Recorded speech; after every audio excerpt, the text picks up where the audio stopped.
Future. Hey, Sarah, Sarah.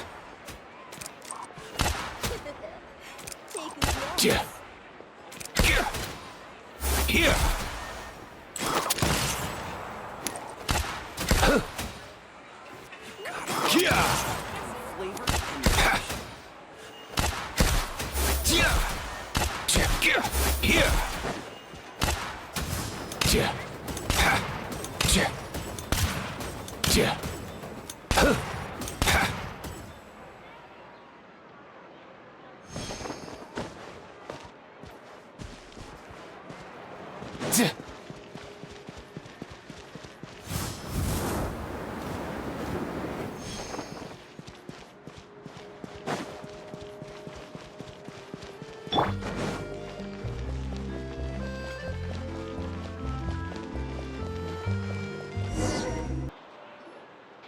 Hey, there's a newsstand over there! Want to grab a copy of the Steambird?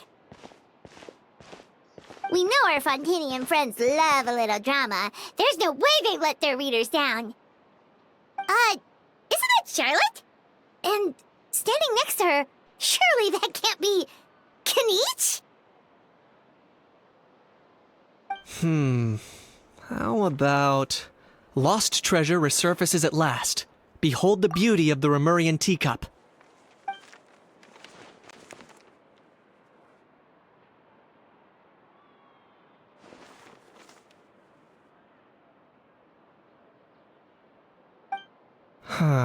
Pretty shocking.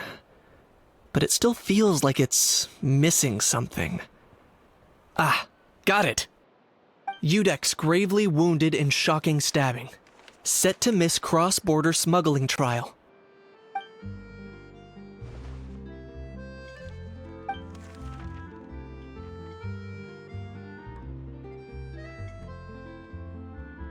Huh? What? Did Paimon hear that right? Neuvillette was stabbed and gravely wounded? No, surely that can't be right. Can it?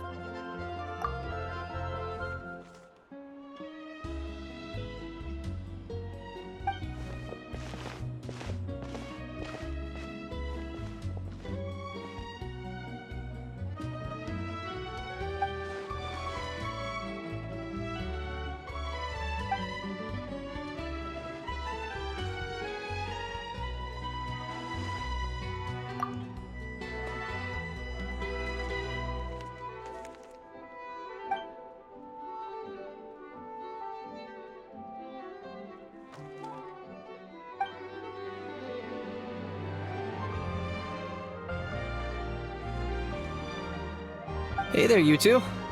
Fancy running into you here. Yeah, that, and also a less than pleasant shock. What the heck was all that about a Saurian meat restaurant and the Udex getting stabbed? Please say you weren't being serious.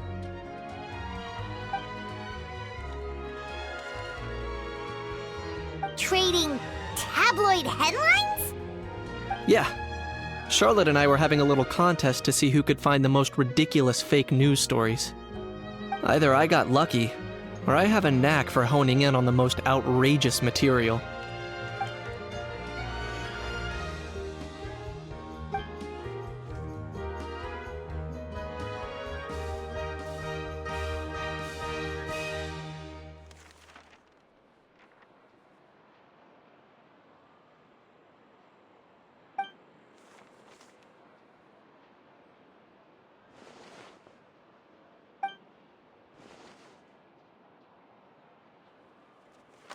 If I had to quantify it, I'd say about 1% of what they write is the truth. Huh? Him? Lenient? Oh, you gotta be kidding! Ah! Don't get me wrong. I'm not trying to give credit to these so-called news stories for occasionally including a grain of truth.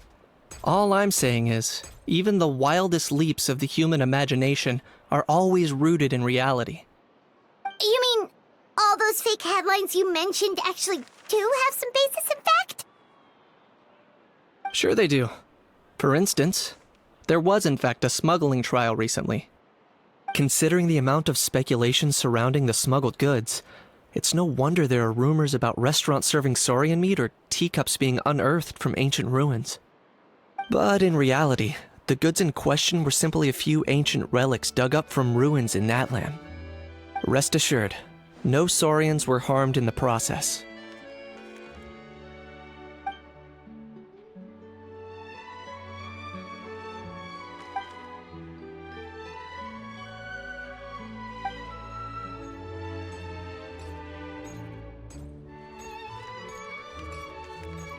Oh, okay! Paimon was so busy freaking out about those headlines that she totally forgot to ask why you're here in Fontaine, Kinich.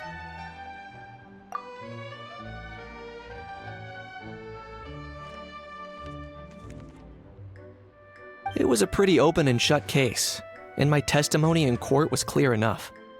But I'm guessing, Mademoiselle Charlotte, that you're less interested in the case than you are in trying to uncover some news stories about Natlan. I appreciate your kind invitation, but like I said, storytelling isn't really my forte. Kinich the speechless! Kinich the tongue-tied! Huh? If you're dead set on doing an interview, why not talk to the Traveler instead?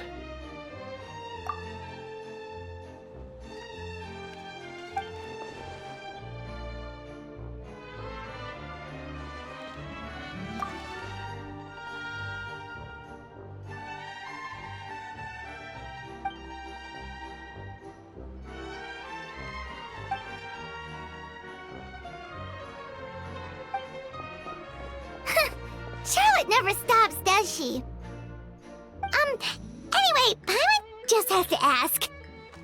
That how thing that popped out before, or was it a how?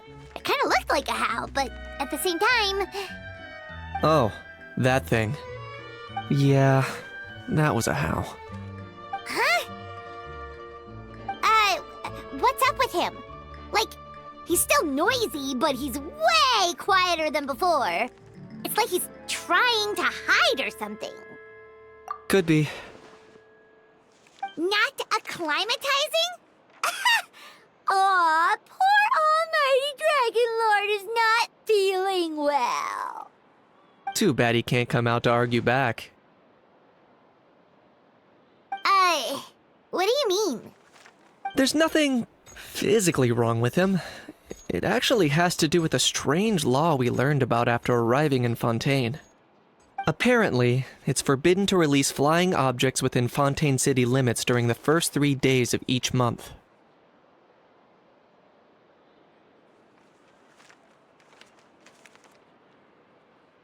Paimon sure does.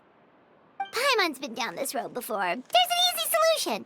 As long as Kinich holds onto a how's tail, he'll be considered an Almighty Dragon Lord balloon, not a flying Almighty Dragon Lord. Not gonna lie, I was considering that. But a how wasn't too thrilled with the idea of huffing and puffing away in the form of a mini helium balloon. That said, it's pretty annoying how he keeps randomly popping up all of a sudden. Anyway, this morning I saw a notice outside the Palais Mermonia about an event that's set to take place outside the city soon. Something to do with filmmaking. I hear that's all the rage here. I was planning to stay here and do some exploring for a few extra days anyway, so I think I'll go check it out. It'll be a good chance to let that noisy helium balloon out. He might even learn a thing or two. If you're free, why don't you come along? I know where it is, so let me lead the way.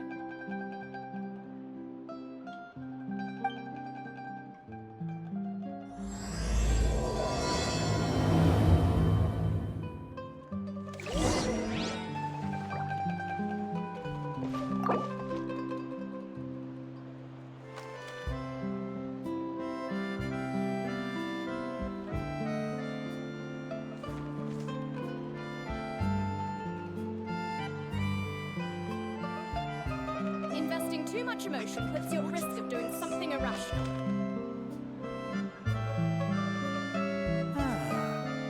So these are the kind of headlines they're going for these days.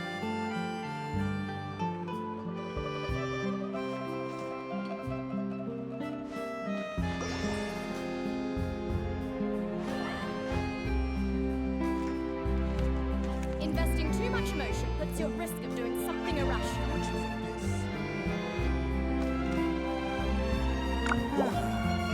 So these are the kind of headlines that go into these days.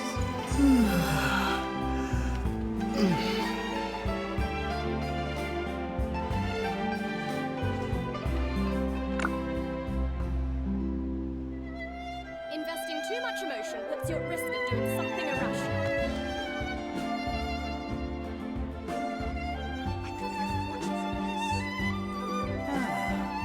So these are the kind of headlines that go in for these days.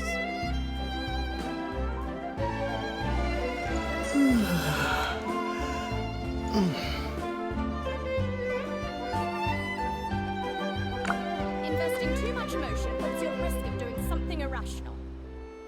Ooh, I could make a fortune from this.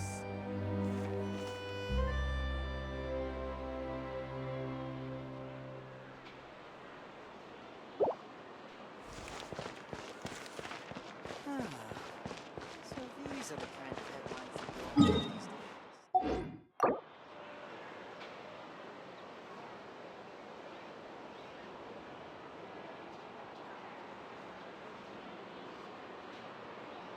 Investing too much emotion puts you at risk of doing something irrational.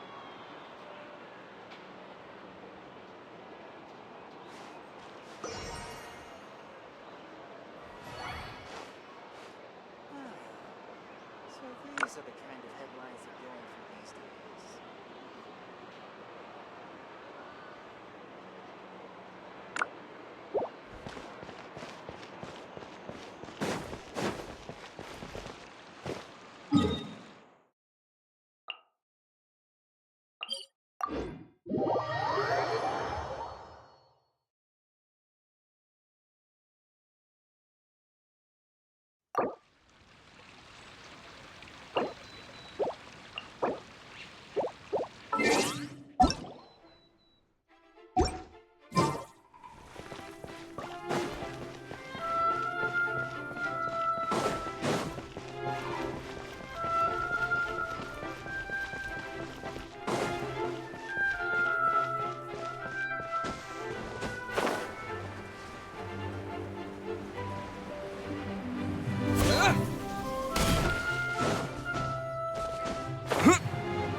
Looks like I remembered correctly. Here we are. Wow, this is awesome! Hard to believe it was just an empty beach before. Yeah, it was still completely deserted only a few days ago when I passed by on my way to testify at the Opera House. There must be some efficient workers in Fontaine. Quite impressive. A few days? One night was all it took. Rap-a-tap-tap, ta-da! But is this all it takes to blow people away? Oh, no, no, no. Given my past experience, I can't let myself get carried away. Well, I can't believe you actually remember me. It's me, Lepine Pauline. That's right, the unlucky one. Of course! How else would we have managed to build Fantasyland in a single night? Fantasyland? At least that's how I like to think of it myself. A magical land of fantasy, the stuff of film buffs' dreams. I know it sounds like I'm laying it on thick, but that really is the goal here. As you can see, the theme of this amusement park is Fontainian filmmaking, a place for all film lovers to come together and co-construct a world of dreams. Co-construct? Well, that's a relief. Sounds like you're sharing the cost this time rather than pouring your entire life savings into a single project. Nope! I might be inviting others to help fund this, but that doesn't mean I haven't thrown all my life savings into it too! Huh? You've got to be kidding. Ha! Look at you, puny little humans. Recklessly betting your entire future against some stupid vanity project. If you're expecting even an ounce of sympathy from the almighty Dragon Lord, dream on! Mockery is all you shall get, straight from the heart!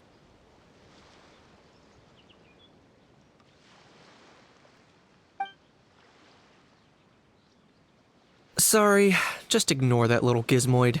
He likes to butt in occasionally. Do go on. Gizmoid? Who you calling Gizmoid? You're the Gizmoid! Wow! That's quite a nifty mecha you've got yourself there. Is it some sort of smart personal assistant? You ought to let Miss Charlotte see your cool gadget. Who knows? Maybe you could even look into mass production. Mass production? Ugh, insolent, vulgar, and disrespectful! I, the almighty Dragon Lord, am one of a kind! There has never been another like me, nor will there ever be! And another thing, smart is the understatement of the century! I shall have you know that I am Kahulahau, forebear of ancient wisdom! I lived for eons long before any of you were born! What? Heavens above! I beg your pardon, forebear of ancient wisdom. Please, I meant no offense. Idiot meets idiot. What's all the fuss? Making some new friends, are we?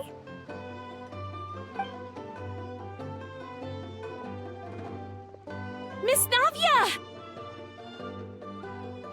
Allow me to introduce the star behind all the work that's gone into this venue. Miss Navia, president of Fontaine Spina di Rosula.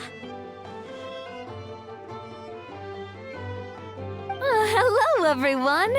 Partner, Paimon, how have you been lately?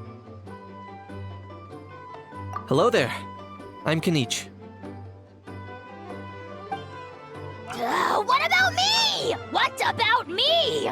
My useless servant can't even give me a proper introduction. You think someone yelling their name out in the middle of a public street really needs an introduction?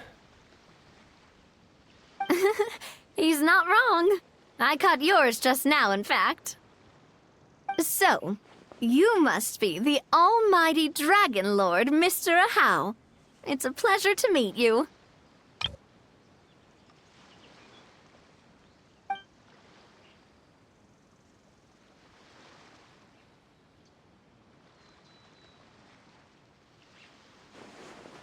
Oh, see that? That's what I call proper manners. Well, it's not every day you meet a well-mannered human. Navia, was it? Excellent. You may address the almighty Dragon Lord by his name. Navia, don't you think the title Almighty Dragon Lord is a bit silly? It's no big deal. All little animals do that, don't they? I mean, try to puff themselves up to look more impressive. Anyway, it's all thanks to Miss Navia and the Spina di Rosula that Fantasyland's gotten up and running in the space of a single night. Honestly, thank heavens! After all that paperwork and endless waiting, the event and venue finally got the green light. I couldn't wait a moment longer. The second the approval came through, I reached out to President Navia hoping she could lend a hand. After all, who else but the Spina di Rosula would indulge such impulsive demands?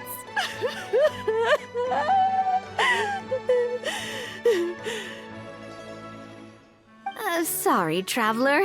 Miss Lapine Pauline sometimes gets a bit overwhelmed by her own excitement, as you can see. I'm guessing she hasn't gone into much detail about the event yet, so let me fill you in.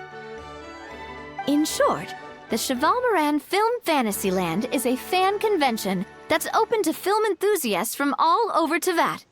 Miss Lapine Pauline is hosting this event and also providing technical support. Huh? Cheval Moran? That's right! The one and only Surintendant Cheval Moran!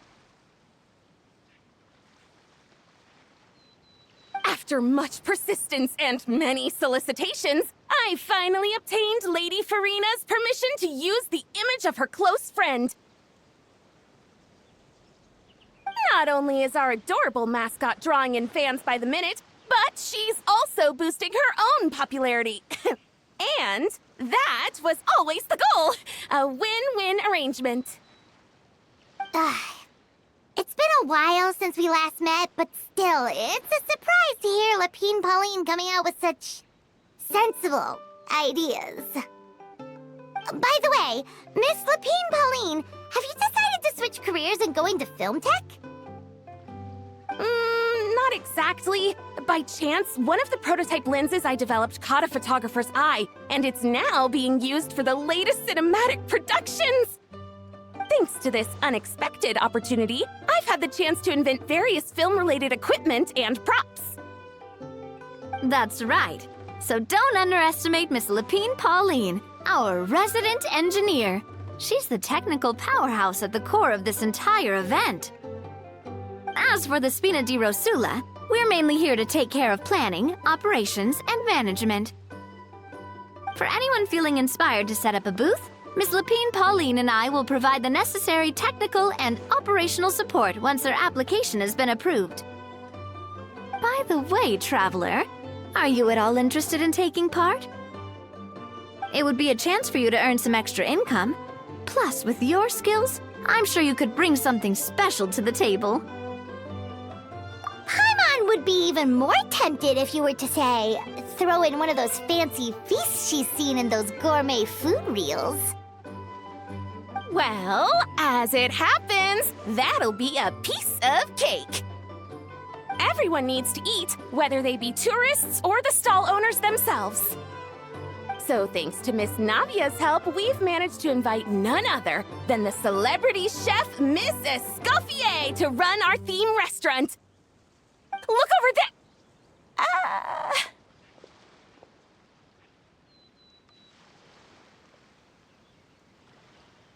You! Yes, you! For the last time, the ingredients have to be in the right ratio! Get it right next time, or you might as well just lie down on the chopping board yourself.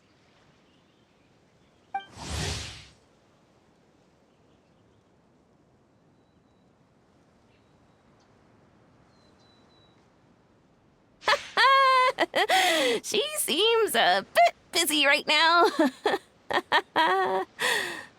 Well, I'm sold. I think I'll make a How go be her assistant. You little... What's your game here? Demoiselle, sorry to bother you, but there's an issue over here that requires your personal attention. Apologies. Looks like it's back to work with me. Please feel free to take a gander at what we've got. Anyway, if you're interested in taking part, come find me later.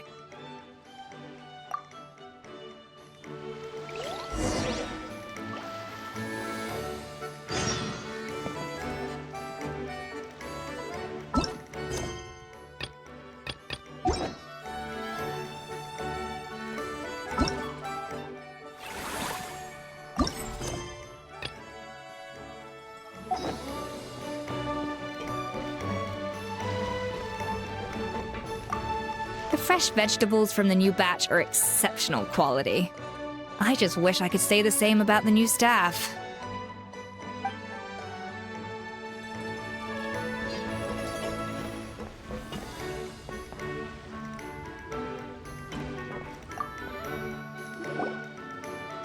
Greetings. Apologies if you overheard my harsh words just now, but I assure you it is entirely necessary. The sheer lack of standards here will be the death of me. Do you have any idea of the kind of customers I'm gonna get with how lax things are at the moment? The ones that leave their guns behind by accident, and then come back to collect them later bringing ammunition with them. Yeah, that's the kind of customer you wouldn't forget in a hurry. Oh.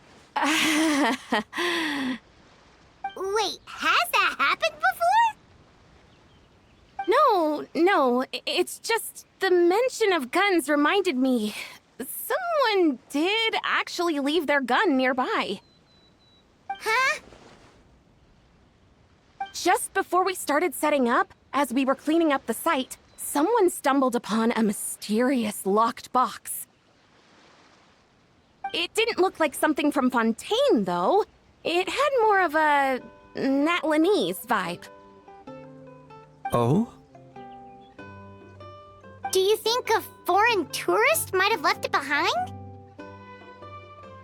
That's what I assumed at first. But the box was buried beneath a pile of wooden planks, rocks, and whatnot, so it seemed like someone deliberately hid it there.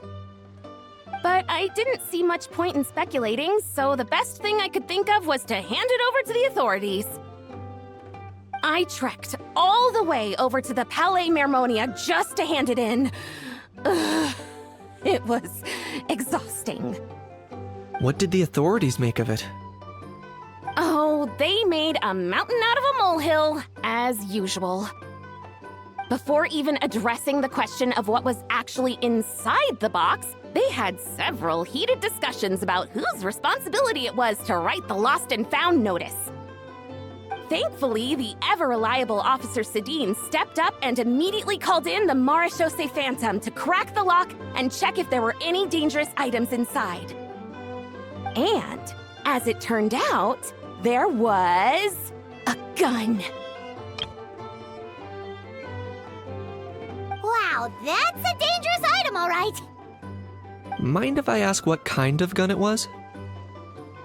Oh yeah, Mr. Kanich, you're from Natlan, aren't you? Do you know a lot about guns? You could say it comes with the job. I have an interest in weaponry and the like. Ugh, such a spoiled brat. What, are the toys I gave you not good enough for you anymore? Yep, got sick of those long ago. You little... How dare you turn your nose up at my gifts! Why, Time for a timeout, old-timer. Sorry, where were we? Oh yeah, do you recall what the gun looked like? It's a bit hard to describe. If you ask me, it didn't even really look like a gun. Give me a second. I'll knock out a quick sketch.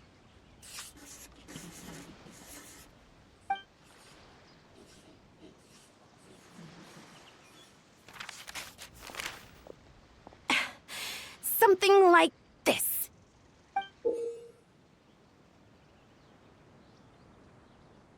Whoa, it's so neat and precise. It's nothing. Sorry. Is something wrong with my drawing? I know it doesn't really look like a gun, but I assure you, this is exactly what it looked like. And it certainly could shoot as well, too. I confirmed that with the officer from the Marechaussee Phantom. No, quite the opposite. The features are very accurate, and it is definitely from Natlan. Please, don't mind me. I'm just taking a moment to admire it.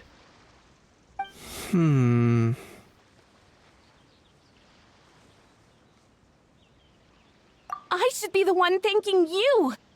Thank you, and everyone else for your support. Don't mention it. Besides, we haven't really done anything. Not at all! The buzz and excitement you guys bring is exactly what this event needs. Oh dear, I'm starting to feel a bit guilty watching everyone else toil away. Guess it's about time I got back to work too. But just before I go, one last thing. Traveler, it's wonderful to see you. Here's to a successful collaboration.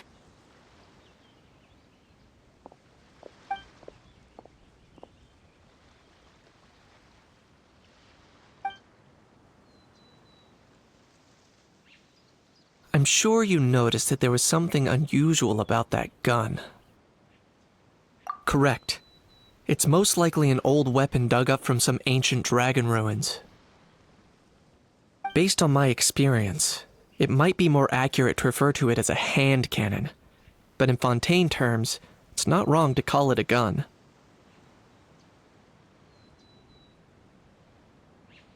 Given why I came here, don't you think it's curious that an ancient dragon relic of unknown origin would turn up like this, out of the blue? I suspect this gun might have something to do with that smuggling case. It might have slipped through the cracks. Time is of the essence, so I'd like to head over to the Palais Mermonia to verify my suspicions. Perfect. Then we can head out right away. Or, if you want to catch up with your friends first, I can wait.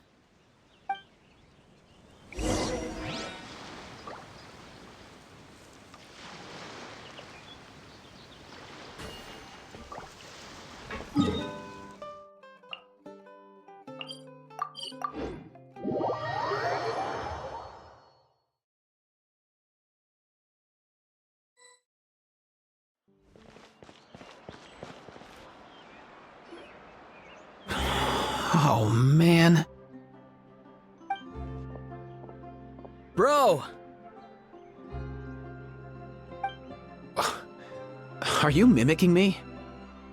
Now's not the time. Come on. No, I mean, one of our buddies is here, for real. Quite a few of them, actually.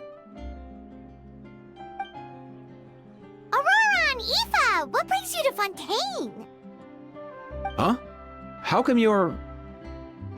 Ah, I'm guessing Kanich is here because of that international smuggling case, right?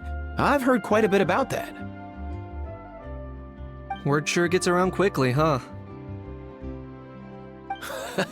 First time abroad and you're already making headlines. Oh, stop it. It's not like I was the center of attention. Wasn't expecting to see the Traveler and Paimon here too, though.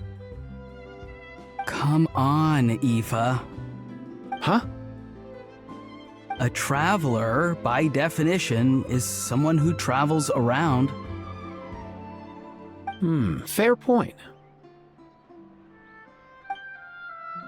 Anyway, back on topic. Wait a second. I lost my train of thought. What were we talking about again? Why, you're all here, of course. For vegetables. Kakuku. Huh? I'll go first. It's for the Chevrolamine Film Fantasyland. Wait, is that right? It's Cheval Moran. Ah, right. I keep stumbling over that one. Guess I owe Cheval Moran an apology, even if she's not here. Anyway, long story short, the festival restaurant urgently needed fresh vegetables from Natlan, which is why Aoife and I are here. So, you guys are vegetable couriers? He is. I'm just here as a responsible adult. It's his first time traveling so far away from home, and all the elders in his tribe were worried. So they had me come along. Even though it's your first time too. Right, but they still picked me to accompany you. You gotta wonder why that might be. Don't you get it? They all just saw how overworked you were, so they used it as an excuse to send you off on a vacation. Wait, what? So I'm getting the grandson treatment now too? See? Doesn't matter how much older you are than this dude. Hang out with him long enough, and you'll eventually find yourself being treated like a kid. Meaning everyone looks after you. What's so bad about that? In theory, nothing at all. In that case, guess I better start over. Hi guys, my name's Aoife, and I just turned 5.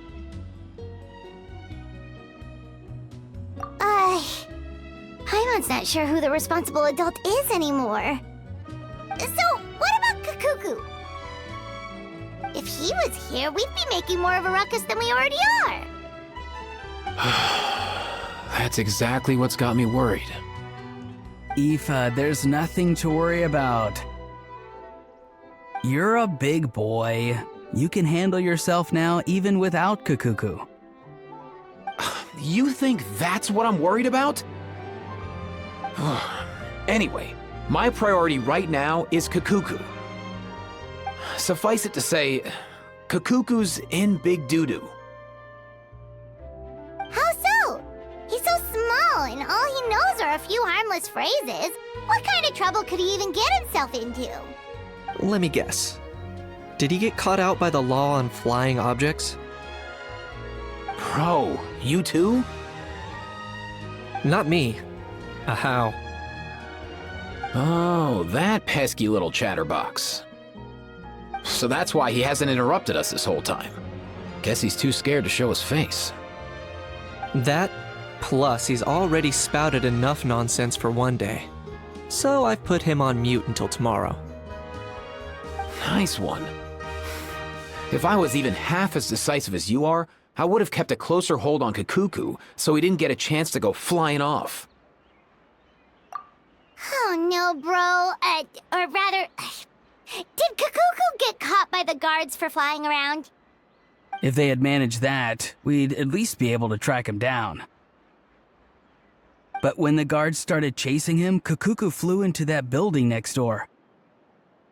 I wouldn't be surprised if there was a high-stakes pursuit going down in there as we speak.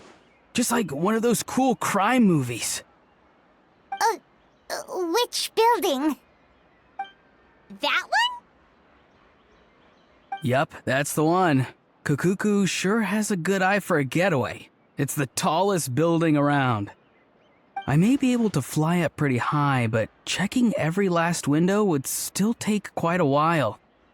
As for Aoife, well, let's just say he's not flying anywhere without a Saurian. Sorry about that. Not like it's my fault, though. You don't have to apologize on my behalf. Wait a sec. What's this got to do with how high you can fly? Kakuku's got himself into a real mess here, like a panicked animal running straight into a trap. It's pretty worrying. I'm starting to picture him flapping through a barrage of gunfire while important documents are flying about left, right, and center. Heck yeah! If anyone can pull it off, it's Kakuku. He's always been such an awesome Saurus. I believe in him.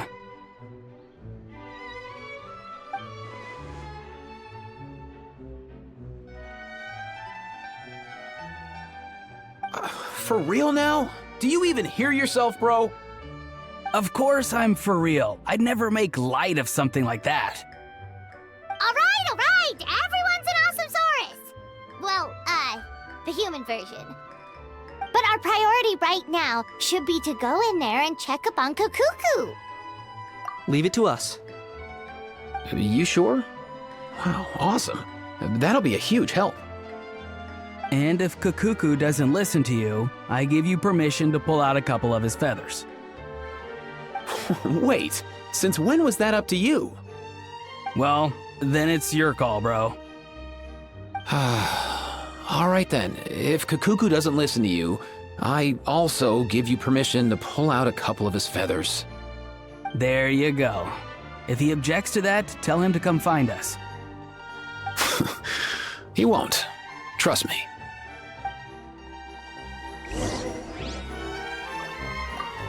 Back when we first met Kakuku in the wild and I begged you to take him under your wing, I never imagined you'd end up spoiling him rotten.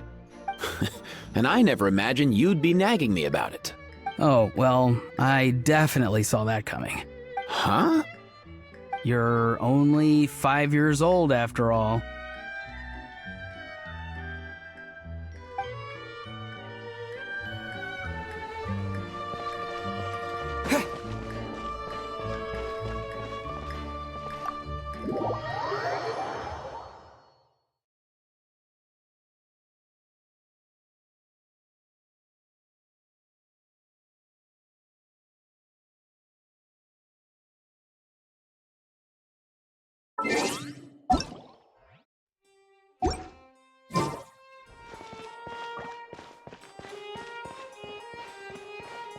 Nothing new there.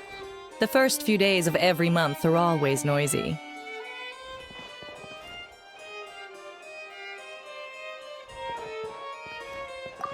Nothing new there. The first few days of every month are always noisy.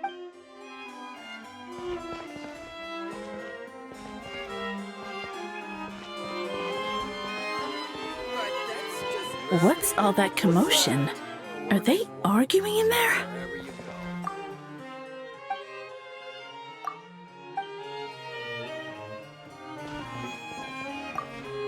What's all that commotion?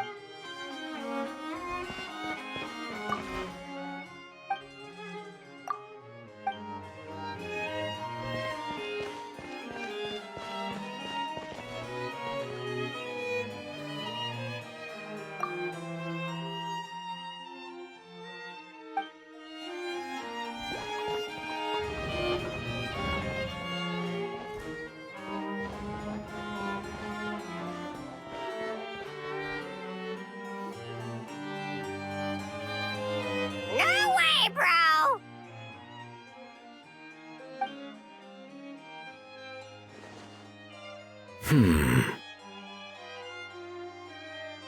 Did he say he came from Natlan? No. Get out of here! I can understand his words, just not what they mean. Oh no. Bro! He keeps repeating the same things over and over again. Oh, you know one another. He's a friend, yeah. A Saurian friend, let's say. Great. Well, that was easy. Looks like we've tracked down the owner. Guess that's one less lost and found notice for you to write, Monsieur Neuvillette. For real?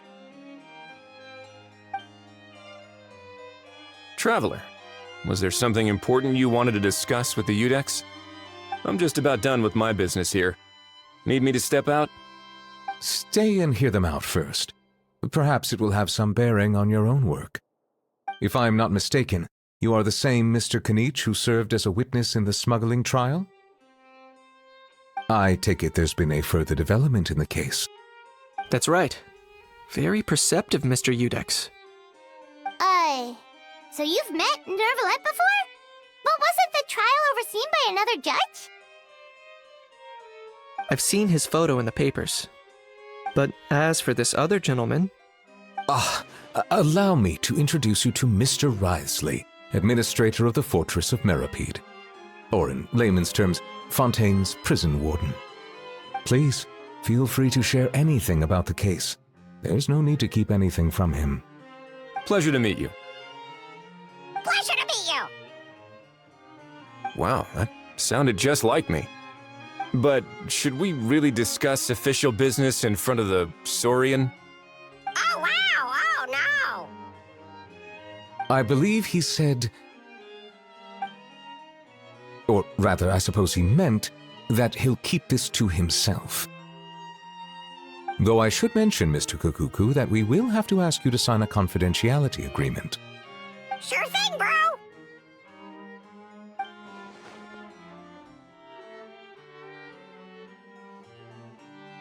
Let us return to the matter at hand. Mr. Kanich, was there something else you wanted to discuss relating to the case? Yes. Let me fill you in.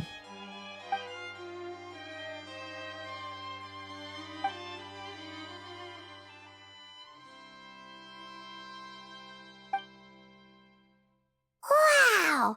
It really is exactly like Lapine Pauline's sketch! It must be all that practice drawing engineering blueprints, huh? So if it's true that this weapon came into Fontaine alongside the contraband from the smuggling case, then there's a high chance we overlooked a suspect. That's exactly my line of thought. I see. Mr. Kanich, thank you for reporting this promptly. I'll arrange for the Marechaussee Phantom to investigate right away. We should begin by questioning the prisoners in custody. Wriothesley. I'll sign off on the interrogation request, don't you worry. That would be much appreciated. It's lucky that the Palais Mermonia wasn't scheduled to release any public bulletins today, and that this gun's lost and found notice hasn't been written up yet. In other words, the news hasn't leaked. I'll be staying in Fontaine for the time being. If there's any progress in the investigation or you need my help, feel free to reach out anytime. Yep, we were just about to go help out with Lapine Pauline's convention. If there's any news, we'll keep you all posted. Marvelous. Thank you all. Well then, all that's left is to...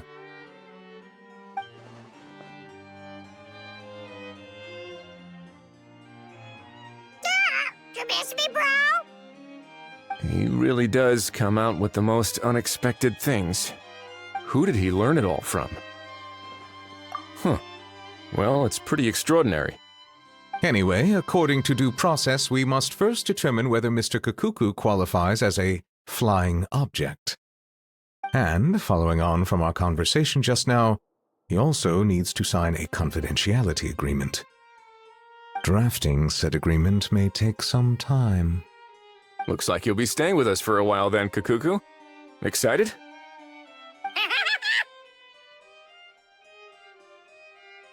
That would save us a lot of trouble. Many thanks. All right then, we'd better get going. No need to see us off.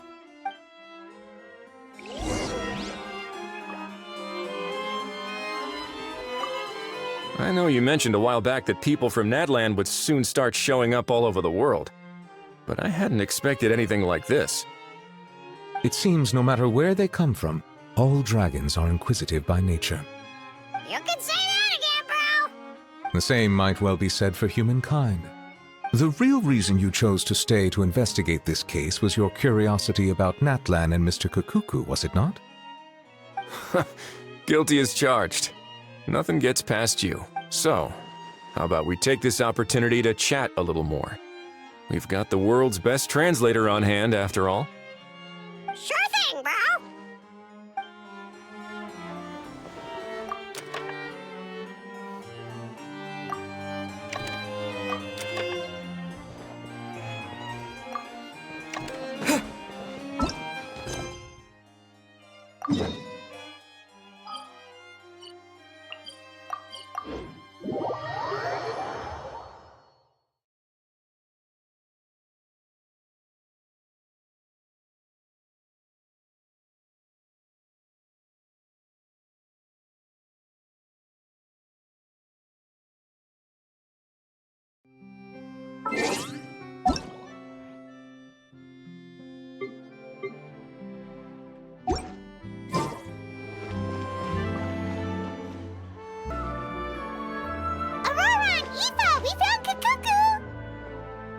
What's the situation? How bad is it? Oh no. When I saw that Kakuku... Relax, Aoife. Maybe Kakuku just Sometimes he just... It's not that bad. Kakuku's fine. Still very much alive and... He hasn't been arrested either, so no jail time. See? You're not exactly reassuring me. As for the bad news, well, it's really not that bad. Kakuku accidentally overheard some top secret stuff, so he has to stay at the Palais Marmonia for a while to sign a confidentiality agreement. But there's no need to worry. The person in charge of looking after Kakuku is super nice, so he'll be absolutely fine. All right. But based on my understanding of how things work here, the ban on flying objects should be over by the time Kakuku actually gets out. What a shame. Oh well, I guess we'll just have to go have some fun without him. You don't look disappointed in the slightest. Anyway, Auroron and I will be staying in guest rooms upstairs at the Hotel de Boer for the time being. Feel free to drop by if you need us. Yay! Problem solved! All right, let's catch up another day.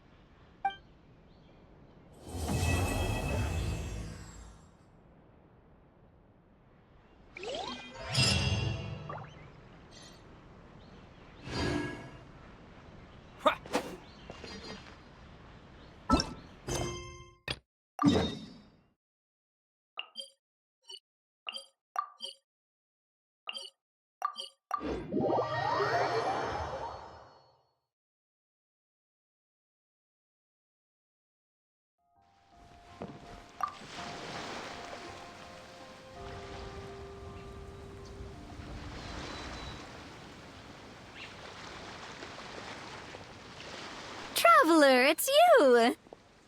Ready to join the Cheval Moran Film Fantasyland crew?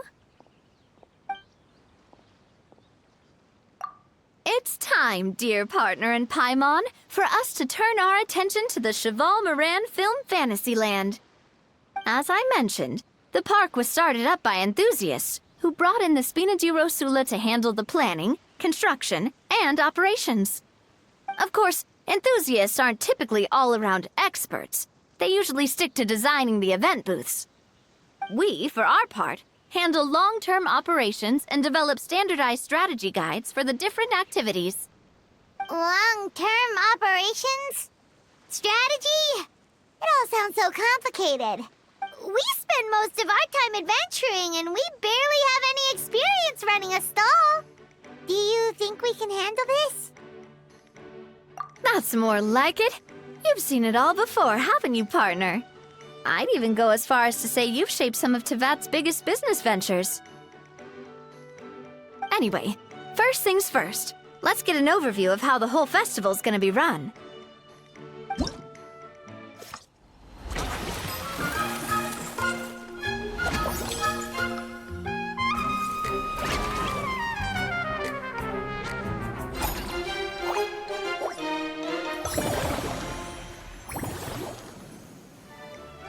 As you can see, our Fantasyland's a bit like a sugar-free macaron right now. Several areas are still under construction. The Spina's only been able to hire a limited number of craftsmen. Besides, we don't have enough experience to handle multiple projects simultaneously. That's why I chose to adopt a time slot-based planning method, so we can focus on specific tasks during each designated period. Upgrading facilities, expanding the venue, hiring staff. All of this requires funds and time slots to accomplish. So, it's our job to allocate precious time slots in each business cycle to the most worthwhile tasks. As we attract more guests and earn money to add to our funds, we'll also be able to work more efficiently, which will allow us to divide each cycle into finer time slots, which will let us get more done. So we'll be limited in the decisions we can make and tasks we can focus on within each time period. Which means we have to use our limited actions and Mora to earn even more Mora. Kinda like playing chess or cards then. Cooking up a strategy in advance is gonna be key. Paimon thinks she just about gets it. How do you feel about it, Traveler? Yep, come on, we can do this! You mentioned standardized strategy guides just now. Does that mean there are non-standard ways to take part too? Of course. Film and entertainment mean different things to different people. And there's gonna be a wide range of exciting activities for people to try out. If we're not careful, some visitors might wander off and end up getting in trouble. And others might pick up dangerous props by mistake. To avoid confusion, we need to create a standardized strategy guide for each activity. Just think of it like a walkthrough. Wow, if we're the first ones to test out the activities, who knows what surprises there could be waiting for us. But if we hit a tough spot, we'll just have to rely on our skills to carry us through. Hopefully it goes without saying that I'd never put you in danger, partner. I carefully checked all the existing activities before you arrived, and I can assure you that they're all perfectly safe. I also wanted you to experience the activities before anyone else gets to. It'll be fun. Plus, we'd like to hear your thoughts and suggestions. Oh, those are two things Navia is best at! Making people feel safe and having fun! Great! Well, I can't wait to hear what you think. Your input is super important to us. All right then, let's start with Eclectic Escapades and put our first guide together.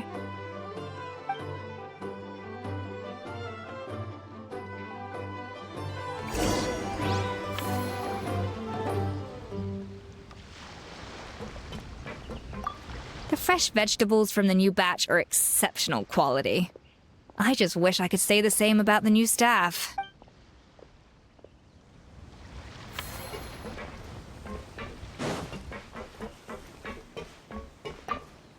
It's all your fault! All your fault! Your fault, your fault, your fault! Stop yelling and get to the point. If you hadn't kept me locked away, I could have asked that judge to step in for me! He'd have backed me up for sure, and then we'd have kicked your sorry little butt! For real now? Did you even hear yourself? You'd better focus on outsmarting Kakuku first.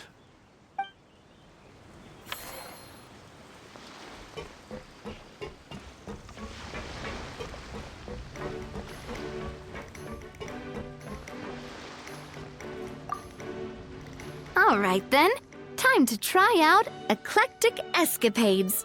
I'll leave the strategy guide to you guys.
Both of you seem even more excited than before.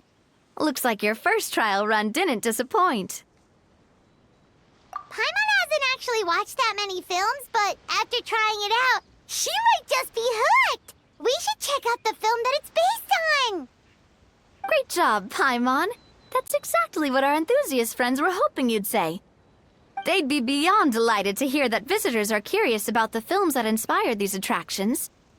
Some have even been willing to contribute extra funds out of their own pockets. Where budgets have allowed, of course. Out of their own pockets? That's right. While the Spina di Rosula covers the cost of basic booth materials and rental fees, many fans have personally funded promotional materials and related merchandise. The cost of the booth itself isn't their main expense. Some of them have already started designing spin-off products inspired by film characters. Take our official mascot, Surintendant Chevalmoran, for instance. She won second place in the last most popular character poll for the comic film category, and was even dubbed the pinnacle of round bouncy cuteness. Many people have expressed interest in designing cushions based on her image, using the highest quality fabrics and hiring the most skilled artisans to mass produce them. These cushions will officially go on sale at the next convention alongside lots of similar products. Sounds irresistible, right? Plus, as Surintendant Chevalmoran's guardian and official image rights agent, Farina will receive 60% of the sales revenue. After all, the fans are doing this voluntarily, not for profit, but to promote Surintendant Chevalmoran's adorable image. The more Mora ends up in Farina's purse, the better Surintendant Chevalmoran's meals will be. And who wouldn't be happy to hear that? Oh, Paimon likes the sound of that. Everyone working hard for something they all love without worrying about profit. Still, we can't just ignore Mora completely. Whether it's fan creations or official commercial projects, some level of financial balance is still necessary. The same logic applies to the Chevalmoran Film Fantasyland taken as a whole. Once we finish the standardized strategy guides, our attractions can officially be open to the public. But we can't take personal charge of the ticketing process. There's plenty of work to do at the various booths, and the park itself is a work in progress.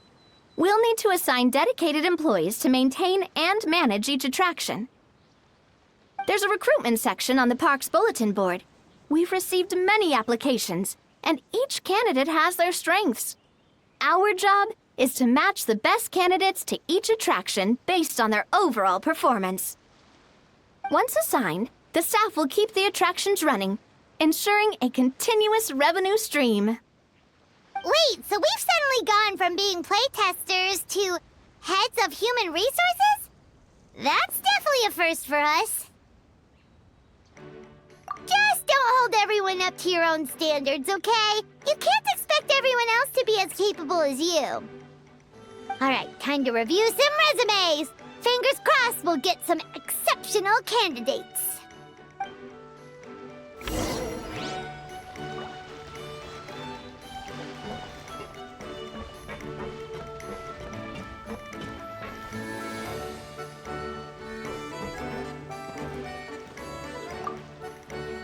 When reviewing resumes, pay attention to each applicant's area of expertise.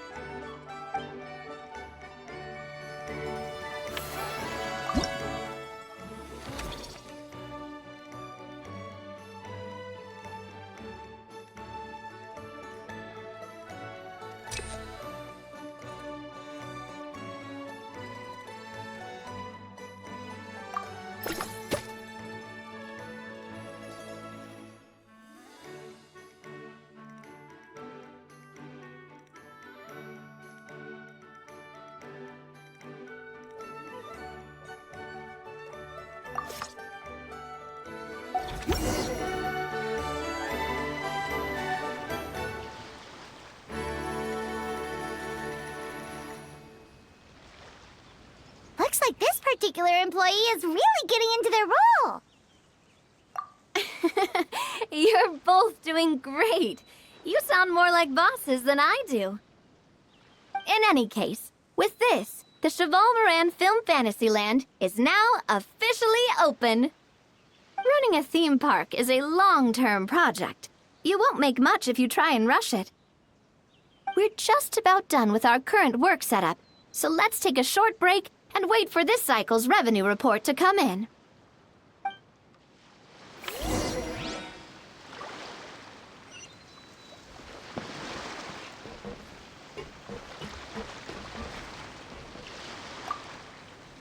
Well, this cycle of operations sure got us off to a good start. On to the next one.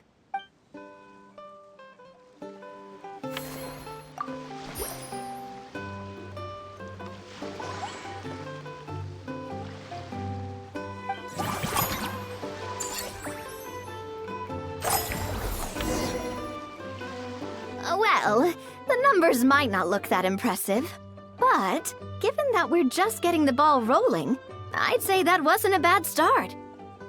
Building on this momentum, we must consider rolling out more unique business strategies during the next cycle. To draw in the crowds, I've invited one of Fontaine's very own celebrity chefs, my good friend Escoffier. She'll be performing right here in the amusement park's restaurant. On that note, let's go catch up with her. So, is the restaurant part of our business strategy too? There are so many layers to this operation.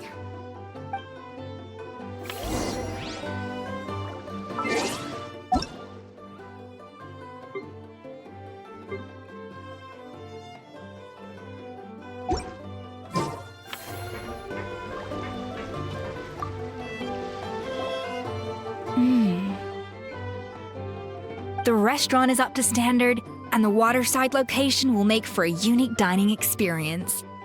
The beautiful scenic reflections in the water create a stunning backdrop, lifting diners' spirits and allowing them to truly savor their meals. Ingredients, check. Cooking utensils, check. Looks like we're ready to rumble. Hey there, Escoffier! Oh, my employers are here. The president of the Spina di Rasula, plus the famous traveler and Paimon. I must say, you seem a bit overqualified to be running a film-themed amusement park. I'd say that if anyone here was overqualified, it would be the former head chef of the Hotel de Boer. Wherever you walk, the aroma of fine cuisine follows in your wake. Let's get back to business. I'm guessing you want the traveler to help me decide the theme dish for each cycle, right? This is the business strategy I mentioned earlier. Using Escoffier's top-tier dishes to attract more visitors to the park. But this isn't just about attracting visitors. Her culinary masterpieces will surely have other surprising effects. Just imagine, Paimon, if all you needed was a single ticket to enjoy all the attractions and taste all the legendary food. Wouldn't you be tempted? Then Paimon come every single day! Now, here's the twist. To get the most out of this strategy, the menu can't be made public. Based on research by a certain food branding consultant, many restaurants have started offering a special chef surprise dish. So give me some inspiration every few business cycles, and I'll decide on our next theme dish. Now then, give me your hand.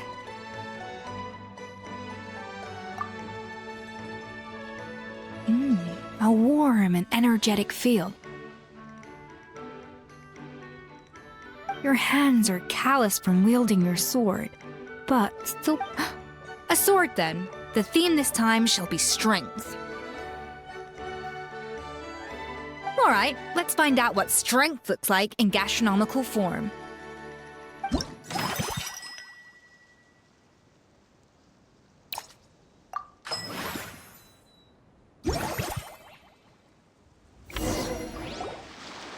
I've refined the sauce for these barbecue ribs.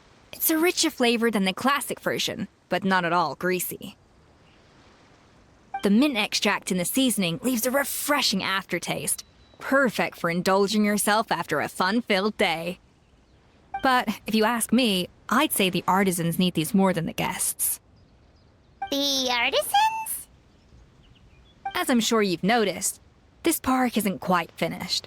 A serving of these barbecue ribs should help the artisans replenish their strength much more quickly. As their bosses, you have an obligation to provide meals for them. So why not invite them to dine here? Who knows? The morale boost might even improve their productivity. Oh? If I recall correctly, you once served up some special fish and chips for the porters over at the Fleuve Sandra.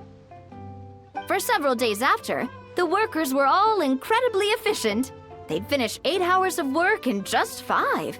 And then, because they clocked out early, they'd come back completely refreshed the next day. Then there's no time to lose. Go invite the artisans over while these ribs are still hot. I'll prepare some side dishes and desserts too. That's a great idea! You really live up to your reputation, Escoffier! Looks like these themed dishes are gonna make a huge difference after all. We'll have to make sure we check in with you regularly. The artisans are pumped and ready to roll thanks to that themed dish. And perfect timing, too. Let's take this chance to take the facilities of our eclectic escapades to the next level.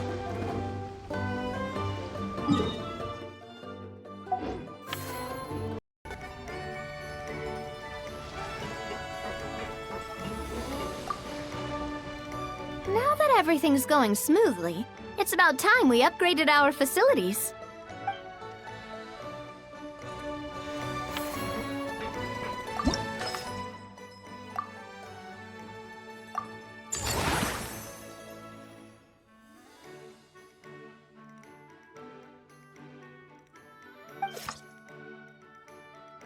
We should be able to attract more customers by upgrading the stall, don't you think?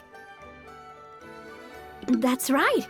Based on my business experience with the Spina di Rosula, I've quantified the service value to help you intuitively understand how satisfied customers are with each stall. An attraction will reach its ideal revenue only when its service value meets customer expectations. As we improve and expand our facilities, expectations will also increase accordingly.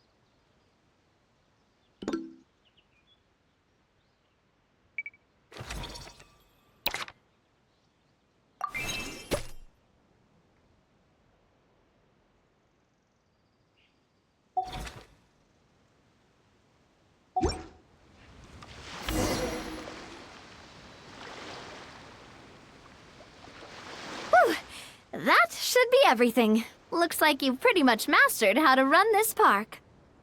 Huh? Have we really? Thinking about it, we have learned quite a lot, haven't we? Oh, not at all. I wouldn't say I taught you much. Your intuition's been guiding the way mostly. I imagine long-term operations sounded like a scary prospect the first time I mentioned it, huh? But don't let that scare you. Just break things down into smaller steps and tackle them one at a time. Even if you're not a genius or naturally gifted, you'll get it done in the end. Whoa, seeing your own progress has really got Paimon fired up! Actually, she's gonna jot your words of encouragement right down.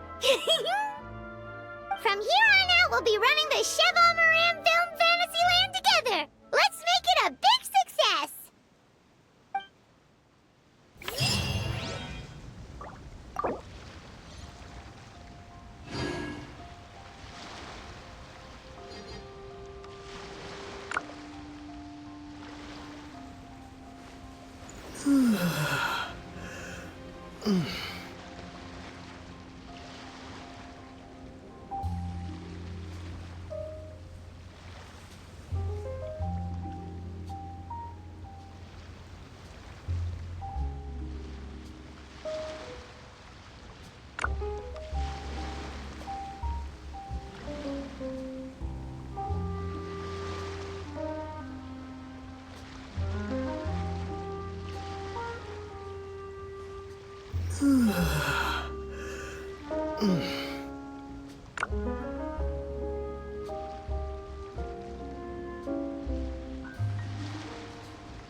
this park off to a great start, partner.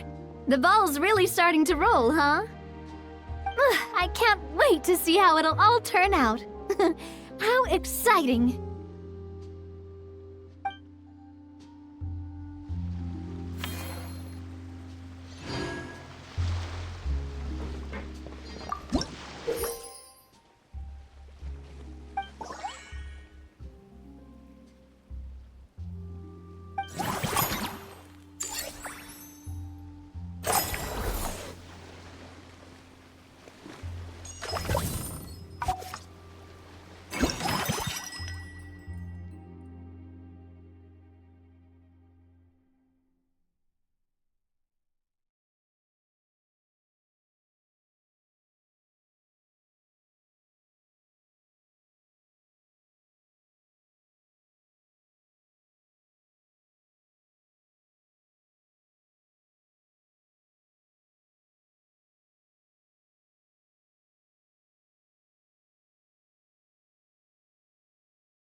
You've got... I can't wait to see how it'll all turn out.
It's been a few days. Ban on flying objects should be over by now.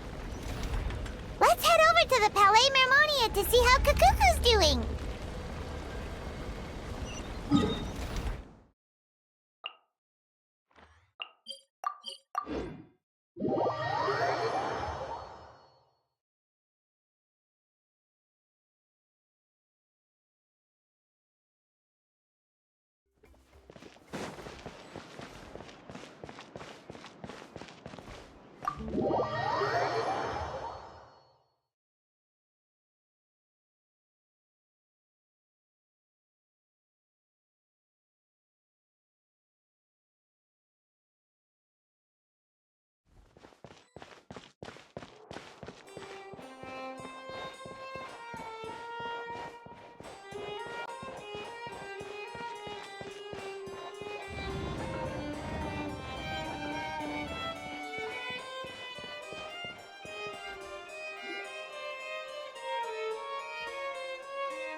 Is that good news or bad news, though? Sorry, I did everything within my power. But so far, I've only managed to teach him how to say good morning. Wait, so that's all you've been up to this whole time? Get out of here! Huh? Okay, so good mornings aside, please tell Paimon there's been some other progress, too. Of course. That's why I'm here. Kukuku's not the only one that Mr. Wriothesley's been getting to talk. I'm referring, of course, to the convicts. It was nothing. These guys weren't exactly tough nuts to crack. So, what's the deal? After racking their brains, they remembered speaking to an inconspicuous middle-aged man just as they were preparing to pack up and leave Natland. He was dressed in the manner of the Children of Echoes and carrying a box. Plus, the description matches the one the gun was found in. All in all, he didn't look any different from your average Natlanese traveler. Perhaps seeing that they were dressed as merchants, this man stopped for a chat, inquiring where their goods were headed, and even asking if they could share a boat. The smugglers were very cautious, though. They didn't tell him any specifics. But all this happened before I crossed paths with them. I happened to notice them as they were preparing to set sail. I thought they looked shady, so I snuck aboard, and ended up being carried along all the way to Fontaine.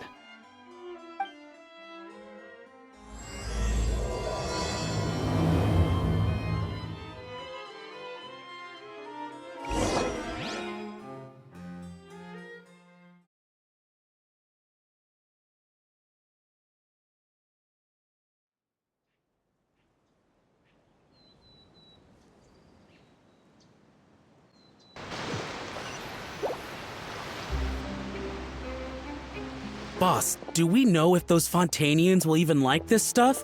What if we can't shift it? And that's why we call you a rookie. It's all supply and demand, kid. Supply and demand. Natlan's foreign trade is just starting to lift off. There'll be a market for it, you'll see. That's right. So stop giving the boss trouble, rookie. Just do your job and keep an eye on the goods. Are they merchants?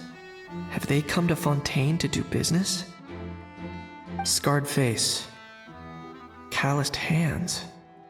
On closer inspection, the fabric looks worn at the knees and elbows, and his fingernails are dirty. Not exactly your typical merchant. Could he have previously been a warrior? Or even an adventurer? Something feels off. I'd better sneak up and get a closer look.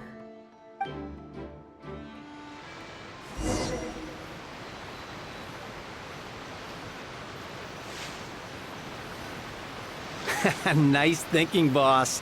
This tourist tub's been fast-going and smooth sailing. Plus, no one's been asking us what we're up to. That goes without saying. Big cargo ship would have been too slow, whereas the smaller ones would have been faster but way too bumpy. If we ended up damaging the goods by accident, all these months spent grafting away would have gone up in smoke. Seriously? But there's hardly anything here. Would it really have taken them months to prepare? And why would they need to transport it with such care? Could they be secretly smuggling precious items out of Natlan? I'll need to find a way to get to the bottom of this.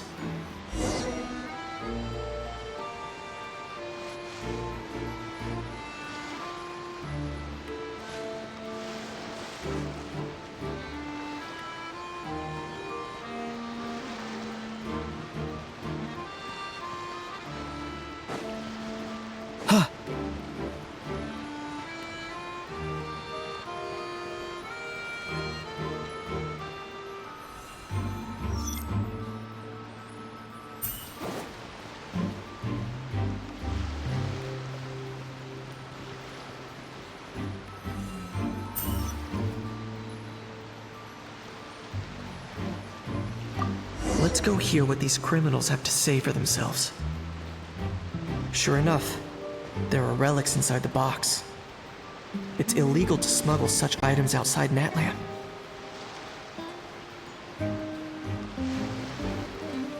Hey, why the long face? You're abroad on business, and you get to do some sightseeing while you're at it. Sounds like a pretty sweet deal to me. You'd better cheer up if you know what's good for you. I guess you're right. I was just worried I might have messed up with the packing, or that something's gonna go wrong along the way. Oh, pull yourself together. Tons of foreign tourists come traveling to Fontaine. I bet their luggage is full of all kinds of weird stuff. If someone insists on checking it all, just show them the purchase order we had drawn up. Those Fontanians can't get enough of their legalese, so I've heard. They can look all they want. Aha. So their aim is to smuggle in contraband after all. Looks like I've gathered enough intel about the smugglers and their contraband. Time to inform port security.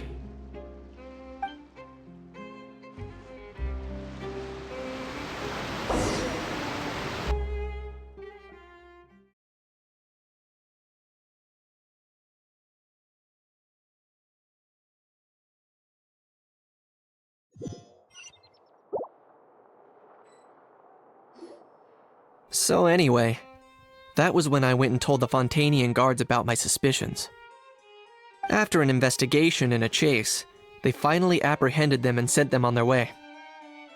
Well, guess they're headed exactly where they should be. Thanks. Based on your recollections just now. I was completely focused on those smugglers at the time, so I wasn't really paying attention to other passersby. Yeah, Kanish, you did great! In other words, the person who brought the gun here, the one who lost it, has no connection to the smugglers whatsoever. They were working entirely on their own. Oh dear, oh dear! Sounds like Mr. Kakuku wants to chime in? He said this elusive individual's actions are positively mystifying. It's a good observation, I quite agree. However, we still know next to nothing about the person. Perhaps we should start by focusing on the lost item itself.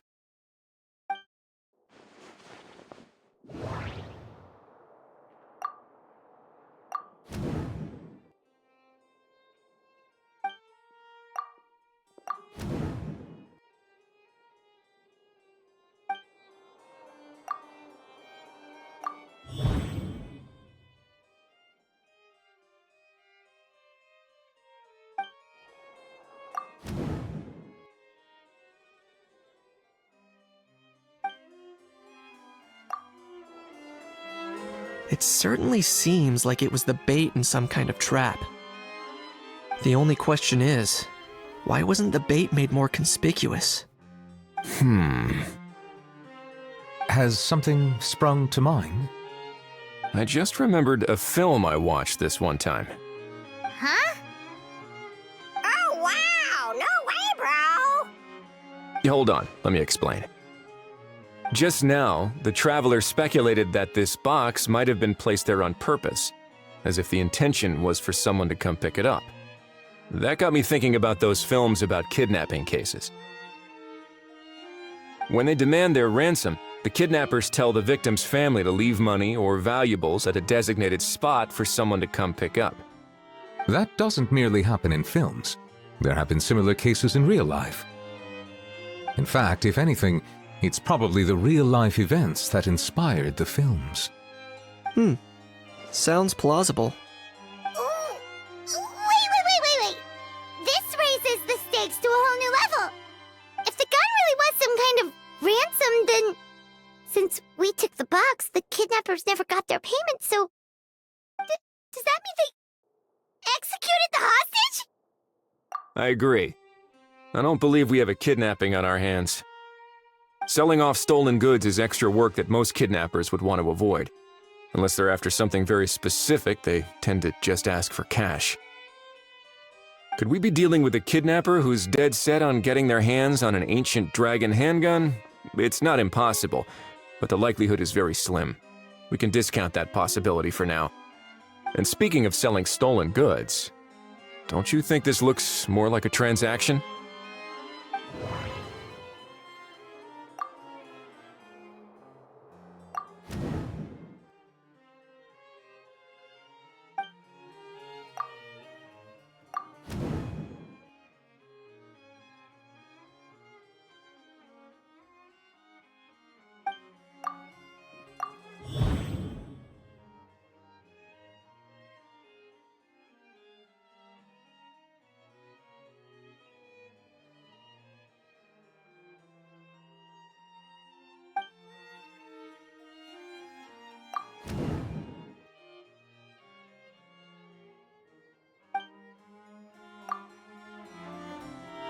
So, bottom line, this was an individual smuggler at work.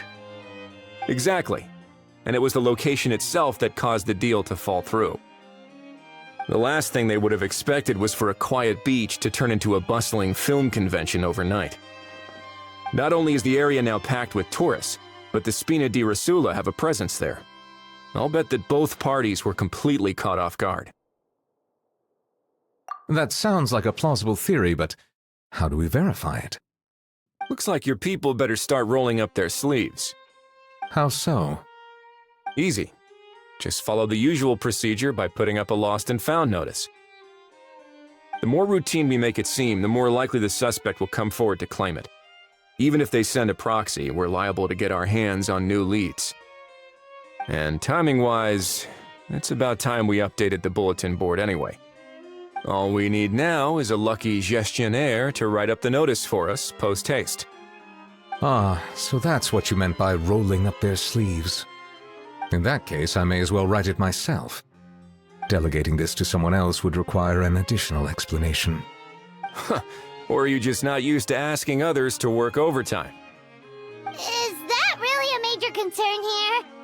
Well, looks like I won't be needed around here. At least until the notice has been posted. You could always wait here if you like. The Palais Mermonia serves a particularly fine cup of tea, if that swings it for you. Thanks, but no thanks. I left a very noisy creature with a friend before heading out, so I should probably get back to feed it. Ah, I wasn't aware that you had a pet, Mr. Kanich. Speaking of pets... Get out of here! Out of here! Yep, that's the plan. Out of here indeed. I believe that what Wriothesley is trying to say is, you are free to leave, Mr. Kukuku. Furthermore, it has been determined that Mr. Kukuku should not, in fact, be classified as a flying object. As such, he shall be free to move around Fontaine whenever he so pleases. You're the best, bro! Oh, that really is good news! Travelers, should we bring Kukuku back to Aoife and Auroran? I shall leave him in your capable hands. Indeed.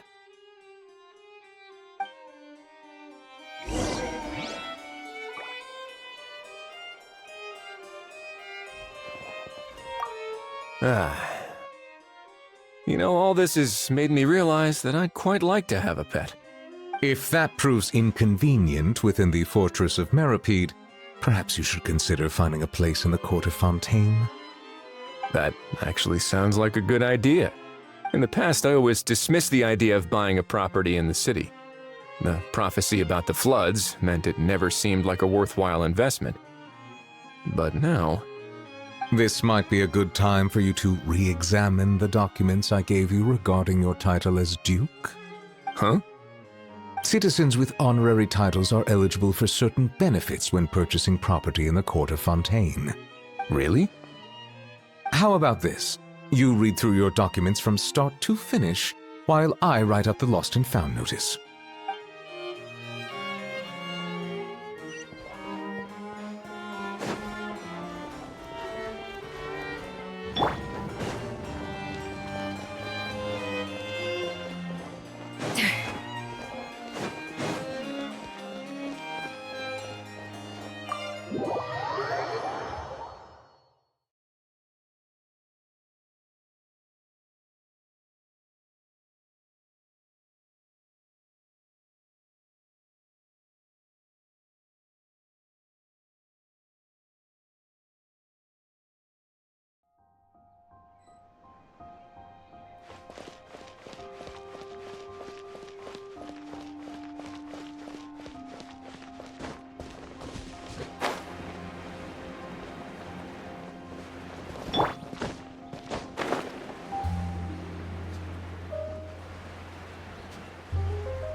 Yeah.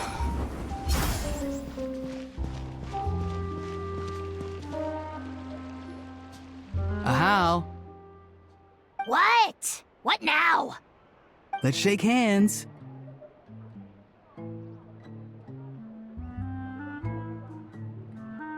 Fine by me.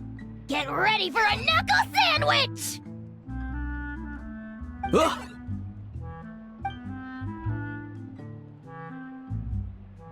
Oh, nice dodge. Paimon feels strangely inclined to keep a safe distance. Did you miss me, bro? Cuckoo, you're free! Ugh, not you again. Nope, didn't miss you in the slightest. Hey, Gramps. And hey, Paimon and Kanich. It's good to see you all. Thanks for bringing Kukuku back. Get it away! Get it away from me! Nice to meet you, bro. Who are you calling bro? Say that again to my face! I dare you. If you've got the energy to argue this much, you're clearly not hungry yet. Let's go find something to eat while a How lives his best life. Poor How. He spent all day being tormented by Auroran, only to discover that the suffering's just begun. Aoife, as a Saurian vet, how can you just sit back and watch our little dragon bro suffer? Huh? How am I the bad guy? Didn't even hear yourself? Ah! Doesn't anyone want to hear how Kakuku got out of jail?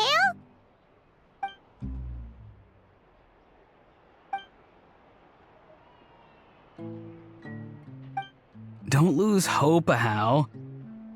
By the same standard, you have freedom of movement now, too. You're still in the game? Same standard? I will not be held to the same standard as that thing! That's right. You won't.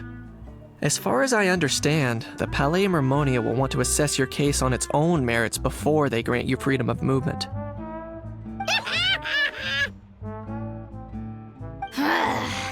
Where's that saurian meat restaurant again? I'm gonna march that little pink balloon right into the kitchen! Yeah, good luck with that, bro. You'll be putting your own neck on the line, too. Also, there's no such restaurant! Anyway, thanks for looking after Ahau, guys. I'll take over from here. Why, you? Between the two, Kakuku wins the cuteness competition hands down. Really?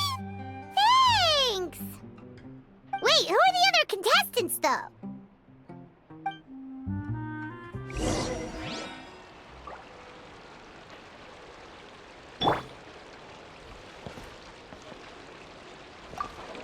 So now that our crew's back together again, what's our next move? Oh, how about a game of rock, paper, scissors? No chance. If I lose, we'll end up stuck in the room watching films all over again. Nope. This time, we'll only watch a film if I lose instead. Had enough too, huh? For real now? Come on, bro! Can we just ditch this whole leaving it all to chance thing? Why don't we take our fate into our own hands? Aren't we doing that already? Rock, paper, scissors uses our hands. Don't know why you're laughing. You're stuck with paper every time.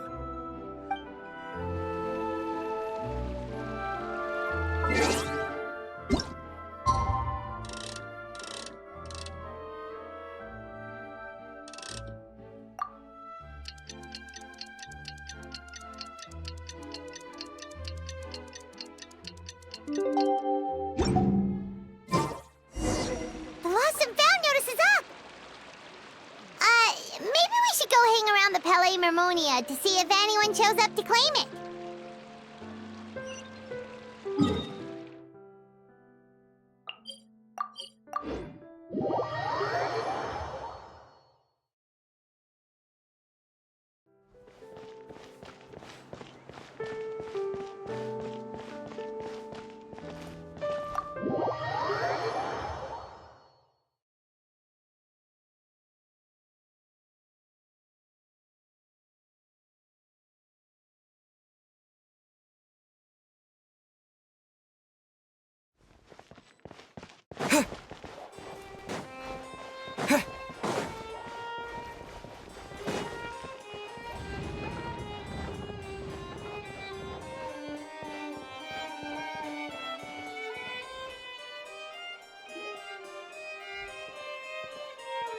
Huh, looks like there were quite a few others with the same idea. Ah, hello, you two. Have there been any developments? Okay, guess not. Well, the notice was only just posted.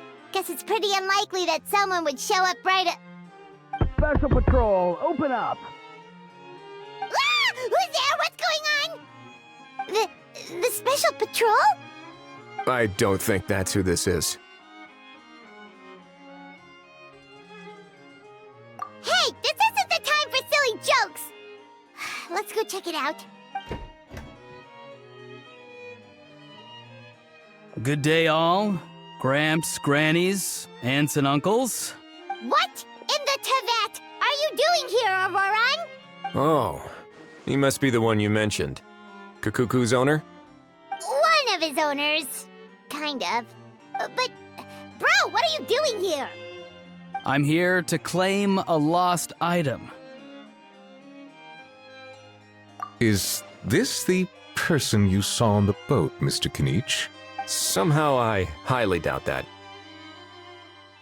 For starters, he just addressed us as Gramps and Grannies. And unless this is the youngest looking middle-aged man in the world, I don't think he's our guy.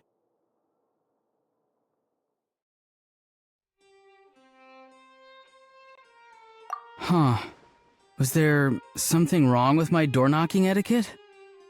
That's how they do it in all the films. That's not door-knocking etiquette. That's the Special Security and Surveillance Patrol doing their job. Completely different things.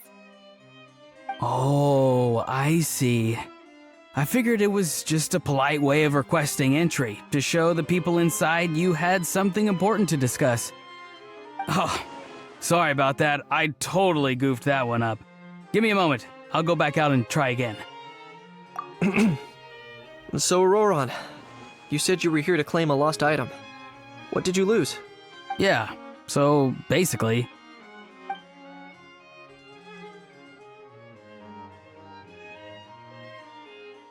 For real now? Oh, come on, bro. Auroran, be honest now. Were you the one who lost this? No, it belongs to a friend. So it belongs to Aoife? Of course not. Aoife has his own gun. All right then. I knew this wouldn't go well. So here's what went down. This morning, Aoife and I were playing rock, paper, scissors. Before long, he'd lost, as he usually does. So we figured we'd head out and visit some of the Cour de Fontaine's famous landmarks. When we got near the plaza, a man suddenly stopped us to ask for help.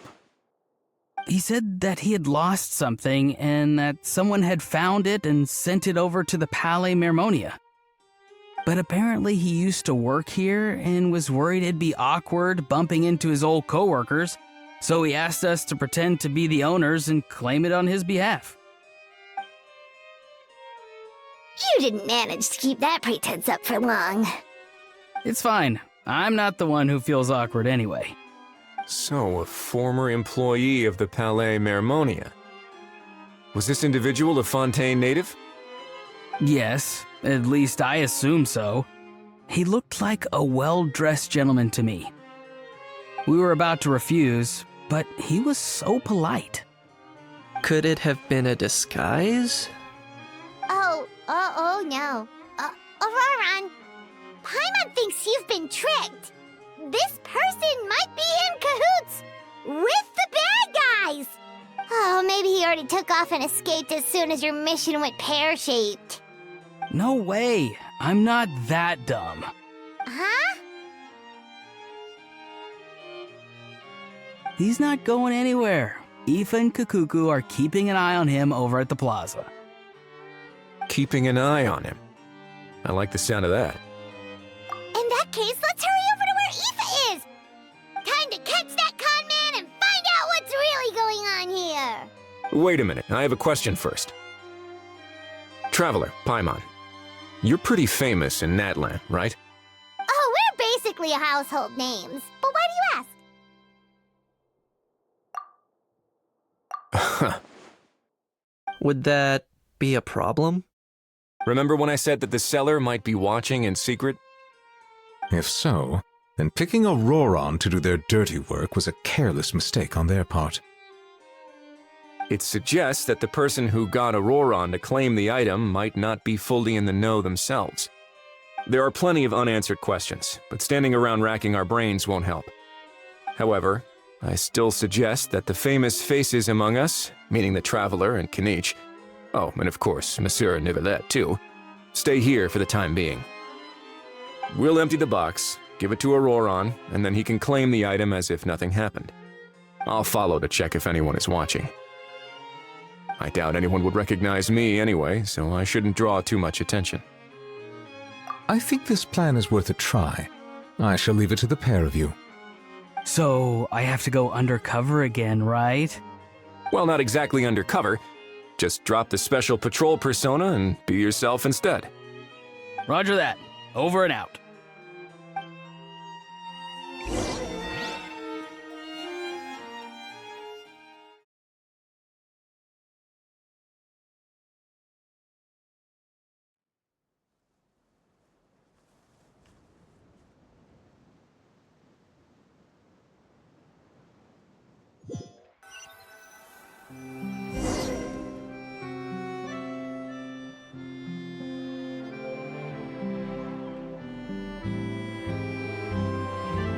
No sign of any suspicious individuals around here.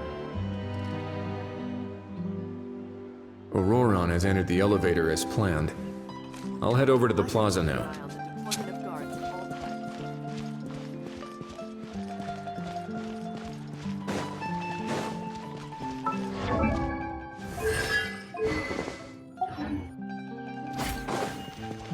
Auroron's taking the elevator. I should take a different route to the plaza.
Nothing suspicious going on here, either.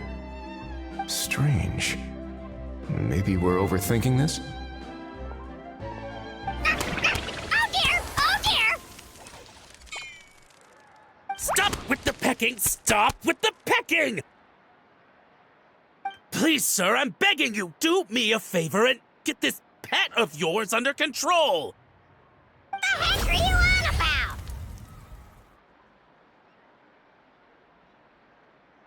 Sorry, but he's not my pet. He's my coworker. And I should warn you, he's not too happy with how you're talking about him. What the? This thing has a job? So in that land, they just dish out jobs to any old thing. Uh-oh. Kukuku's not too big on being called a thing either. You're on your own now. I'm sorry. Please, Mr. Kukuku. Master Kukuku. Lord Kukuku.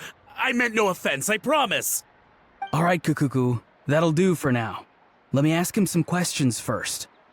Sure thing, bro. Auroron actually looks pretty serious this time. Was he just pretending to be clueless earlier? Interesting. Think I'll sit back and see how this plays out. You actually got it? Wow, didn't think it would be that easy. Ah, excellent. Looks like sending you was the right approach after all. After all? I mean, because the staff at the Palais Mermonia don't recognize you, right?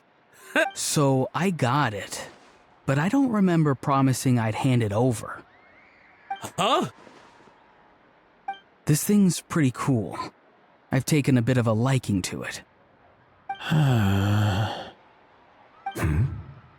Please don't do this, my good sir, my master, my lord. My very life hangs in the balance. His life hangs in the balance? If this means so much to you, what are you gonna offer me in return? Are you trying to get him to say my life? How'd you know that? Because I watched that film with you. You should drop the act. We don't want a real misunderstanding in our hands. You're probably right. But honestly, I don't know what else to say. Sorry, this is the most myself I can be. Is that enough? Enough. More than enough. Who's this dude? Just think of me as a staff member from the Palais Mermonia. Now, if you don't mind, I have some questions for this gentleman about that life or death treasure you were just discussing. Truthful answers appreciated, of course. Oh no, I'm toast now. What's that supposed to mean? You don't think the Palais Mermonia has the ability to protect our citizens? No, I mean, yes, of course they do. Please ask away. I could do that. But I'd rather you just tell the whole story, from the beginning. I suppose I only have myself to blame. I'm a collector of antiques. Nothing excites me more than rare, old relics, and to be completely honest, if someone's selling, I'm buying. I don't care to ask where they sourced their goods. As for the seller of this particular item, well, I've never met him in person. We've had some prior dealings, but always under the cover of coded ads in some shady tabloids. Lost and found notices, missing person ads, that sort of thing. As long as I took care to hide a time and place somewhere within the text, then slipped some mora into the envelope before submitting the ad, it would get published. And that was that. No fuss, no trace. Simple, right? Normally, everything goes off without a hitch. But this time, I arrive at the pickup spot expecting a discreet in and out, and instead, I find a whole construction crew at work. That was not what we'd agreed. But I couldn't just let it go, so I reached out to him again the same way as usual. He replied, and do you know what he said? He told me that the item's now in the Palais Mermonia. Well, he wasn't lying about that. He insisted that it would be inconvenient for him to make an appearance himself, but said that if I could somehow find a way to retrieve it from the Palais, he'd give me a discount on the price. Of course it wasn't the discount that swung it. Do I look like I'm strapped for cash? Feeling smug now, are we? Feeling smug now, are we? No, please go easy on me. Go on. Where was I? Well, anyway, I thought to myself, seeing as the item itself came from Natlan, it would make more sense if I could find someone from there to go retrieve it. And by a stroke of complete and utter coincidence, I just so happened to see these two young folks wandering around, so I'm so very sorry I underestimated the pair of you. I need you to clear something up for me. You haven't paid the seller yet, correct? And yet he told you to collect the item from the Palais Mermonia. Was he not worried that you just split afterwards? Well, to be honest, though I can't claim to know him very well, he, on the other hand, seems to know my name and where I live. Besides, this is a guy who managed to get his hands on an ancient Natlanese weapon. That's probably not the kind of person I want to double-cross. Fair. That makes sense. So, Mr. Please, just call me Argento. All right, Mr. Argento. Listen very carefully to what I'm about to say. It will determine how much of the rest of your life you'll be spending beneath the waves. What does he mean? Is he gonna drown him just like they do in those gangster films? Oh, I get it. He's talking about that place at the bottom of the Fontanian Sea. Shh, can it?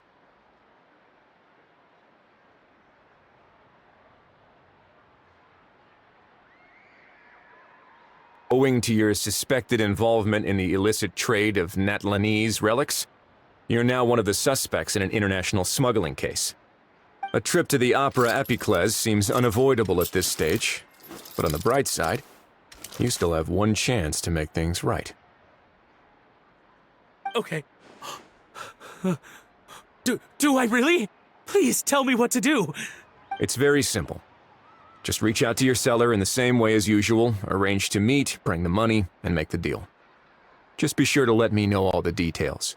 I'm talking time, place, the whole lot. If we can catch the other party by doing this, you'll have gone some way toward redeeming yourself.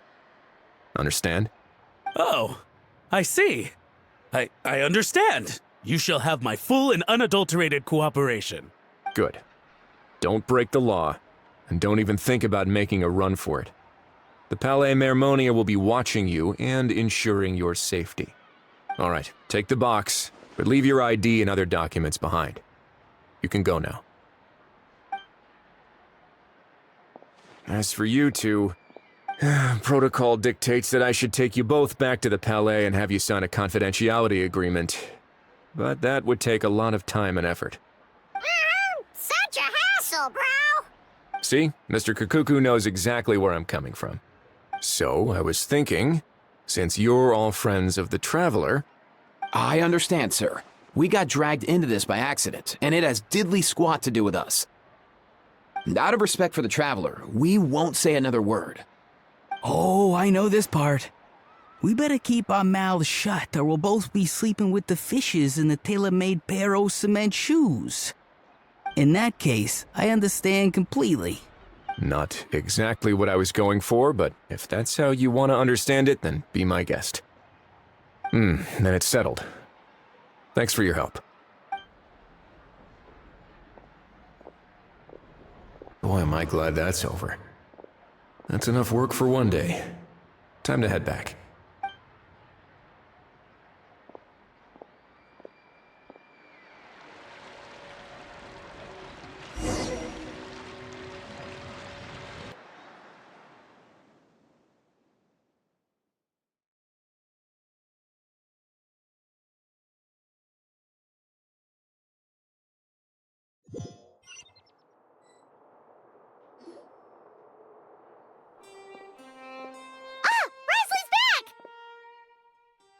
Judging by your expression, it must be good news, huh?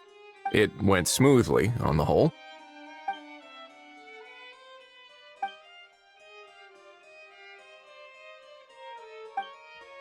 So basically, we hold off until Argento and the other party have set up the next stage of the transaction. Then we plan our next move. Patience will be key. I get that. It's like hunting. I'm just not sure the other party will take the bait so easily. Well, if he didn't need the money, or if he valued self-preservation over making a profit, he could have walked away as soon as the contraband was brought to the Palais Harmoni. On top of that, although he hasn't shown his face yet, he seems to have no followers or accomplices, and he's relying on an extremely limited set of options to push the deal along. So, if you ask me, he seems like someone who cares a lot about his image and has a somewhat high opinion of himself, but lacks any real ability. I almost get the feeling that if he misses out on this opportunity, he won't have any other way of making money. His every move is like a spin of the roulette wheel, hoping that the ball will land exactly where he wants it to. Or, I don't know. Maybe he'll cut his losses and vanish into thin air, and our efforts will have been in vain. At least Natlan will get the stolen relic back, so it won't have been for nothing. In that case, let's hope his arrogance stays in play. Everyone, I have just briefed the Marechaussee Phantom on the situation. As soon as there are any further developments, we will act without delay. When that time comes, we will be relying on your help. We'll be waiting for the good news!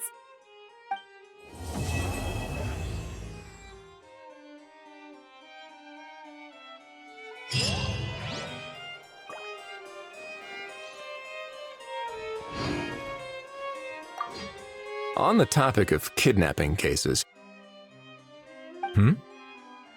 How exactly do we define the subject of a kidnapping?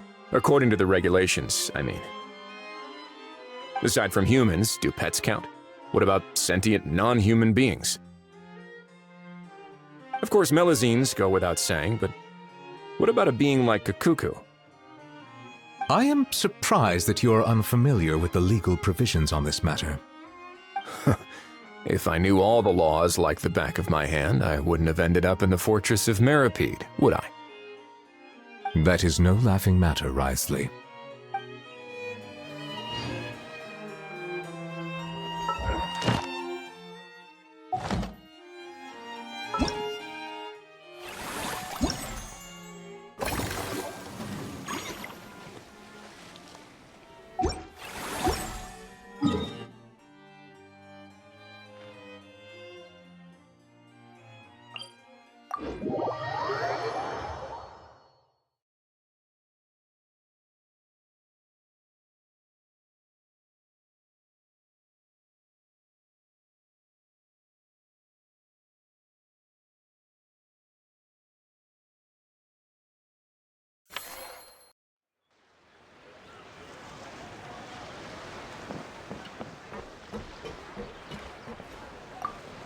You've got this park off to a great start, partner.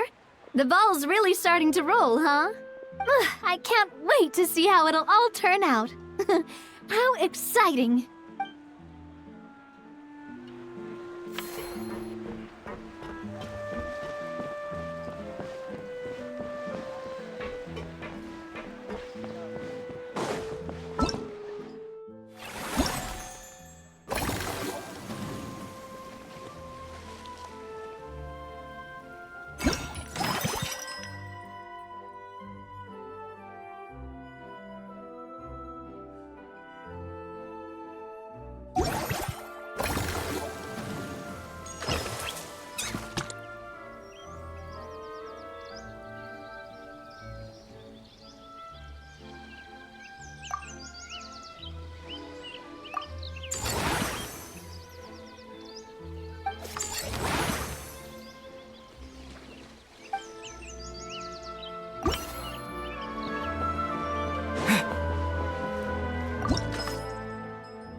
In a good mood, I see. Yep. Seeing my dear vegetables all settled in right where they belong brings me great joy. You sound like a proud parent. I'm happy for you, bro. But given how where they belong is inside a cooking pot, that kind of fills me with dread at the same time. Nice to meet you, bro. The heck are you on about? Does this really seem like a good time for nice to meet you? I guess he's referring to the meeting of the vegetables in the pot. You got it, bro. Honestly, right now, I'm not sure if I should be worrying about your definition of nice to meet you or investigating whether you and Kakuku share some kind of telepathic bond.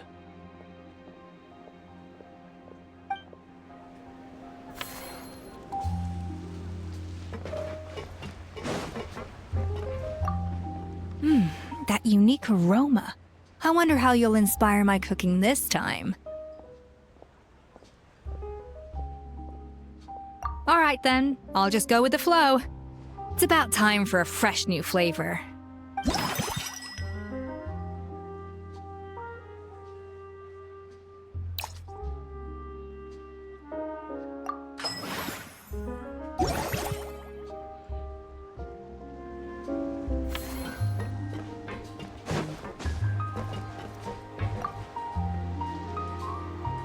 Whoa, is that our hero, the Traveler? And Paimon, too!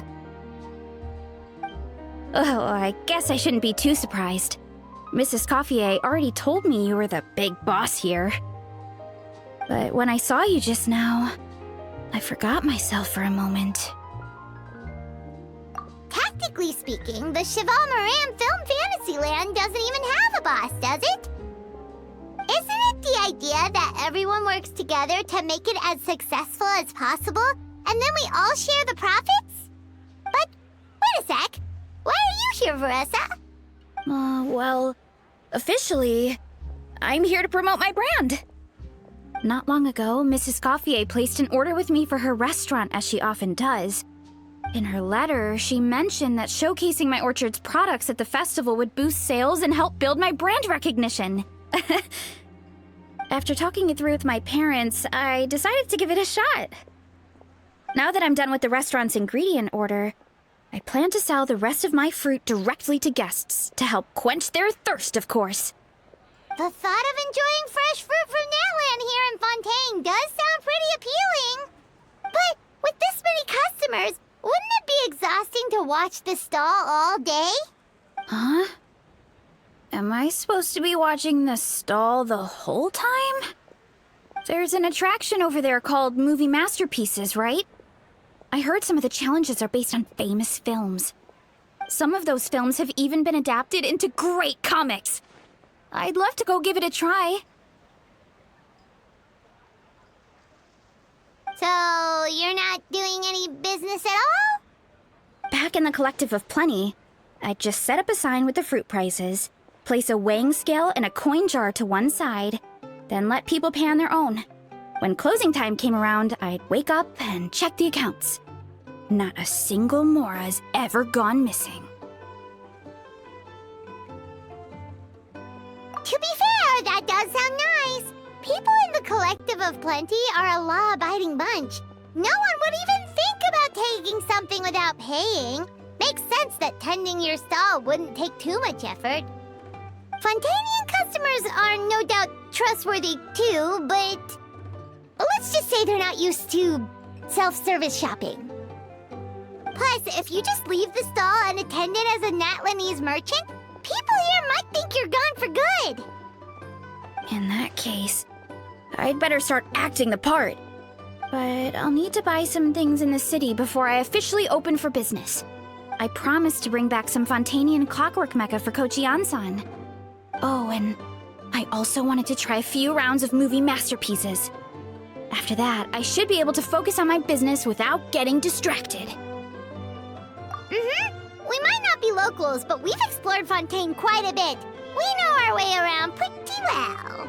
In that case, give me a moment to get some extra fruit, a price list, and my coin jar set up. I get to go shopping with the Traveler! Nice.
Us? Wait, but Paimon hasn't seen Lenny anywhere!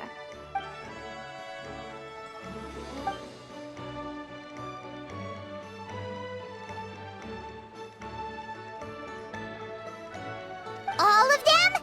That's some serious dedication right there.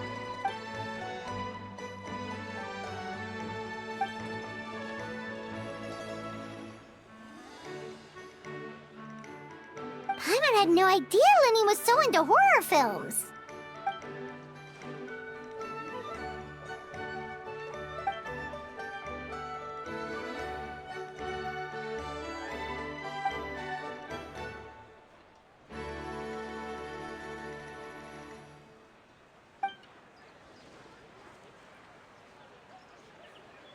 Well, that's a side of Lenny we've never seen before. Don't even think about roping Paimon into this!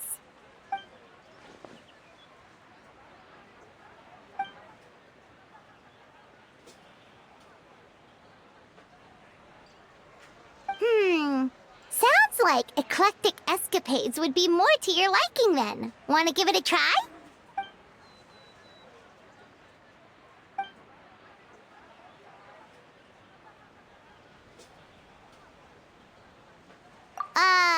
Is that really that entertaining? Still, if you're interested in the attraction, why not become a consultant? That way you'd get to see more of the visitors' reactions too!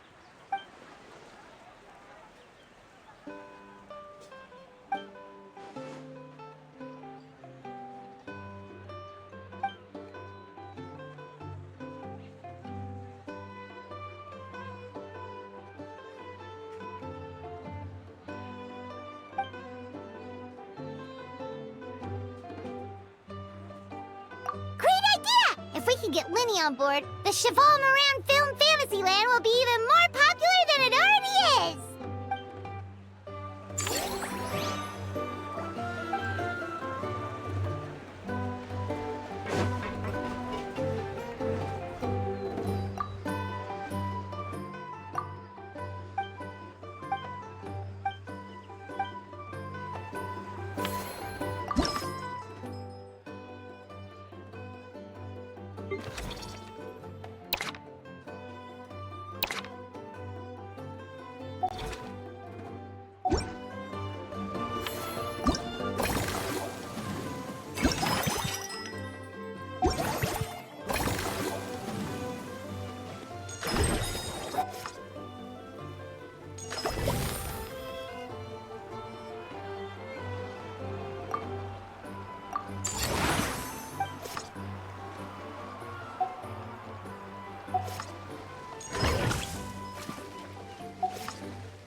Hello, boss. I'm from the Collective of Plenty. You might recall receiving a letter from us requesting you to design some components. Wait a sec. Why does Eon-san need clockwork mecha? Nothing like that. Our coach just wants to fine-tune her gym equipment so people can target different muscle groups more easily. She mentioned something about a rowing machine to focus on back muscles, as well as a pec deck and a leg press machine. The parts that connect the ropes and weight plates wear out easily, but they need to be strong. So Coach Eon-san thought she'd give Fontanian Clockwork Mecha a try. It all sounds so technical. When did fitness turn into some kind of complex engineering problem? To be honest, I don't really get all the details either. But if it works out, I'll be sure to train according to her revised method. And if it doesn't, we can always stick to the good old methods. If you're interested, I can show you a few beginner exercises the next time you drop by our tribe. You'll be able to smash the records without even breaking a sweat. I know it. Paimon will pass on that one. She'll be rooting for you from the sidelines, though. You can always try the equipment we keep for little Saurians, Paimon. As long as you start out with the super lightweights, you'll be fine. Weight training's for everyone, you know. As long as you put in the effort and keep it, anyone can develop rock-solid muscles. No!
Delighted to hear that you've been enjoying yourself, but I need to concentrate on this film for now.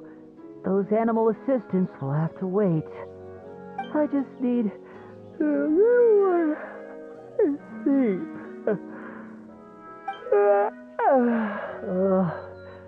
Every time I close my eyes, I keep thinking of new tricks.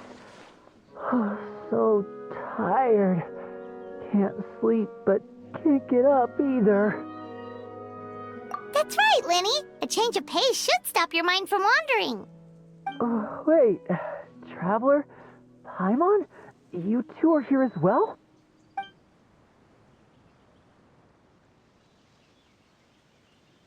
In that case, count me in. Not just for my own sake, of course, but to support my friends. Just give me a moment to freshen up.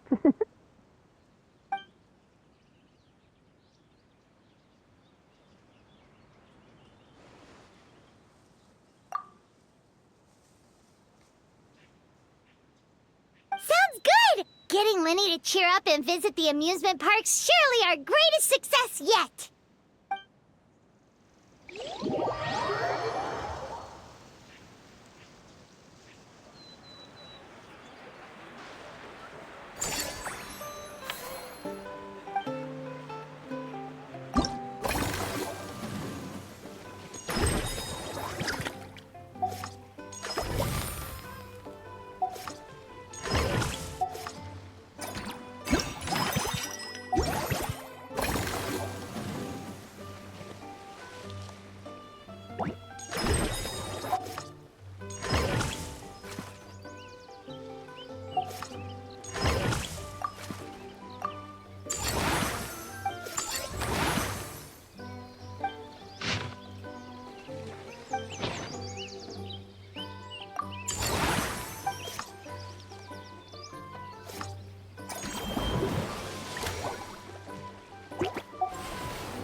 Guess that's not scenery most Fontanians see every day, huh?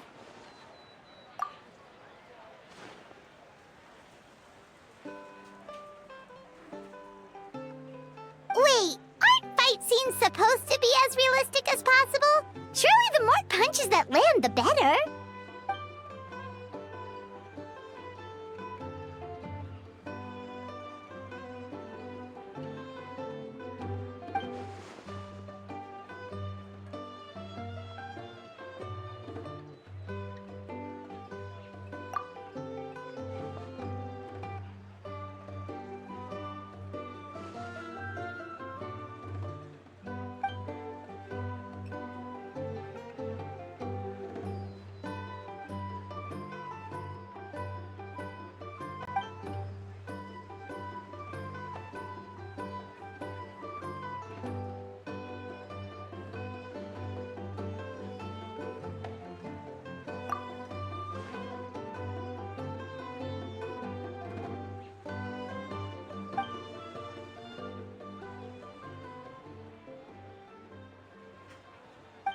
You sure that's okay?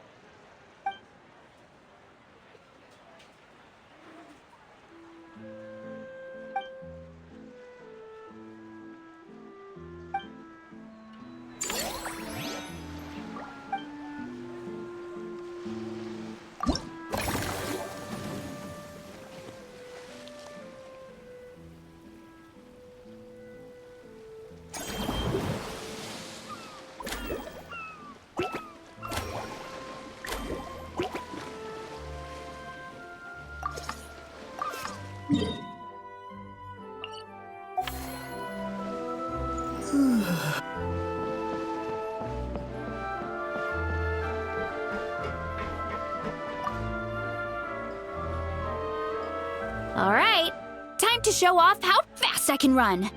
I'm gonna go have a blast, then come back, calm down, and focus on running my fruit stall.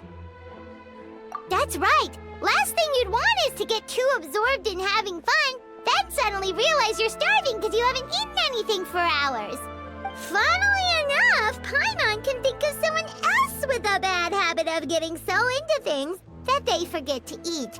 No matter how busy you are, nothing's more important than staying well-fed, hydrated, and healthy. No need to worry about me, guys. I do a lot of long-distance running, so I always make sure to bring some food and water with me. This time is no exception.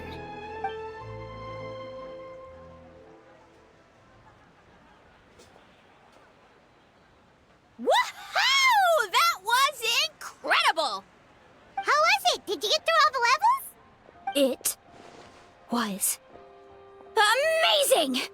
Not only did I get a super high score, but I also checked up on every homage to the original films, and even recreated several iconic scenes starring comic book superheroes.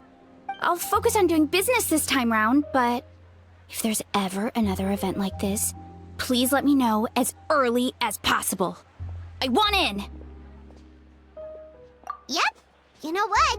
We should let you design the levels! I'm sure all the fans will be thrilled! That would be great! Anyway, back to business. Time to focus on my fruit stall. I'm gonna make a name for my orchard in Fontaine.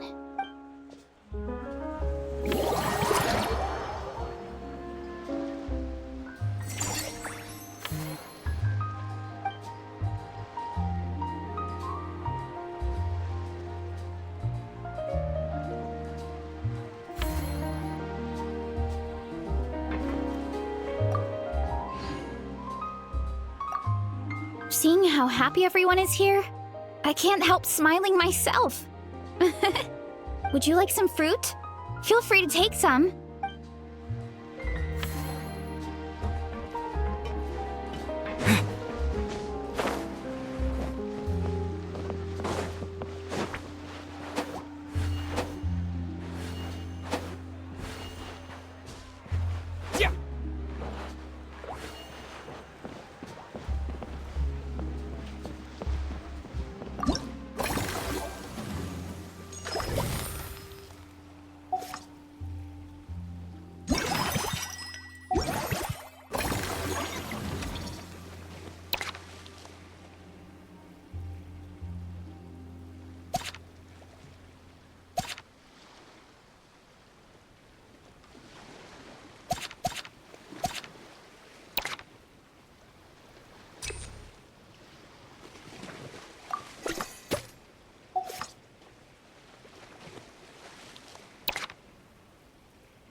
Thanks for inviting me to come down, you two. I must say, I feel like a new man after visiting the park and seeing all those adorable animals. Seems like Lynette has her eye on some great potential animal assistants, too.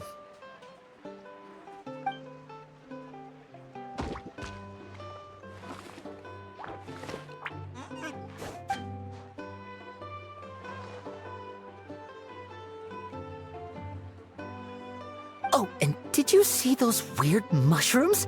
Can we take home a few of those as well? That might not be possible. These fungi have been specially trained, you know?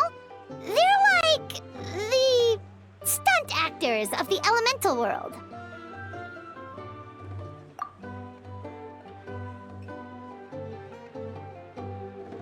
Are you sure about that? Paimon's pretty sure we've never seen a cat anywhere near as big and as soft as a fungus.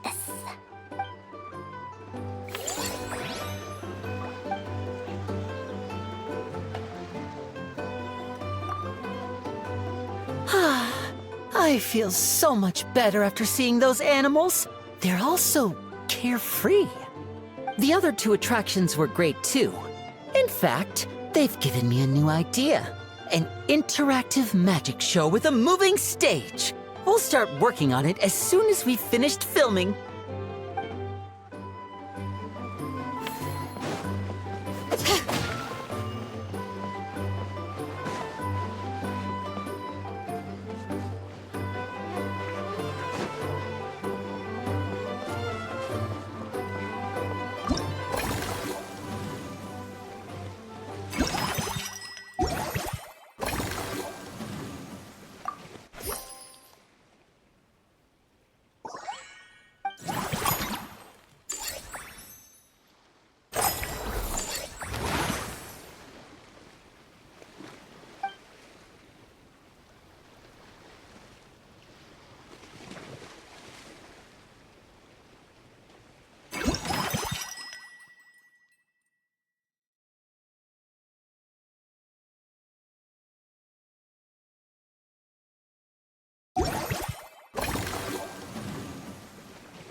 Novelette sent someone to contact us this morning!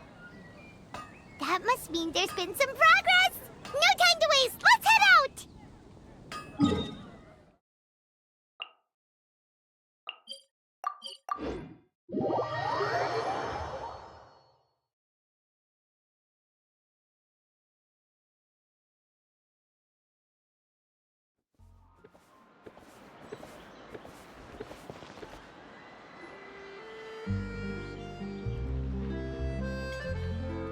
Hey, everyone!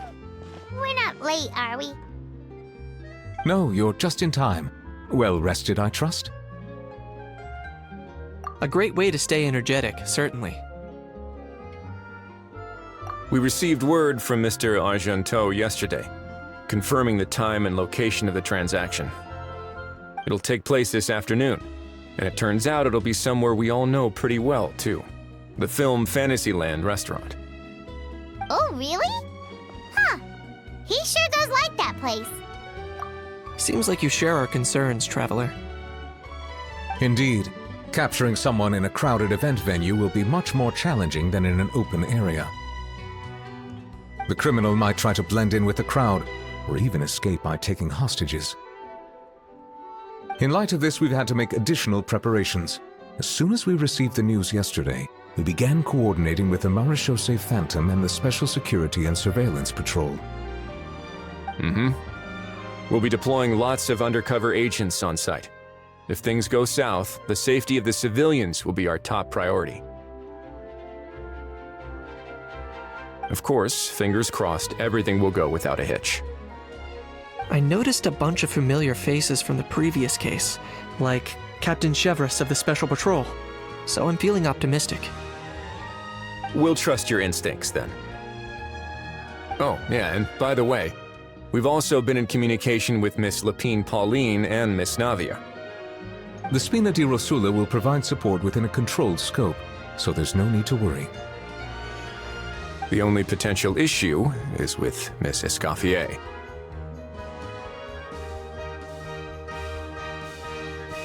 You know what? That might not be such a bad idea. All right, no more jokes. Miss Escoffier has made it clear that she doesn't want her restaurant to suffer any losses as a result of this operation. But, well, I have a feeling things might not go quite as smoothly as she hopes. To be honest, we shouldn't have dragged you into this in the first place, and it's caused you quite enough trouble already. The Fontainian authorities should be able to handle the rest from here. But still, I'm guessing you'd like to see how it all turns out. Well then, feel free to head down to the scene, but just stay alert and play it by ear.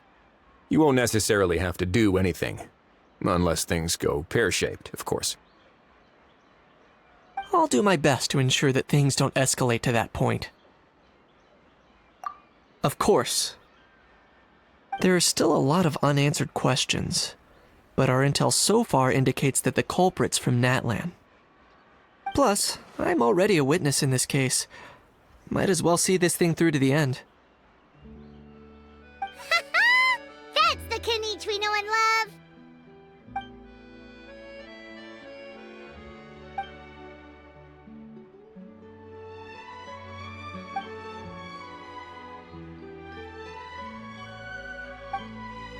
Well, that's enough of the small talk. The operation's scheduled for the afternoon. If we're quick enough, we'll even have time for a few cups of tea before we leave.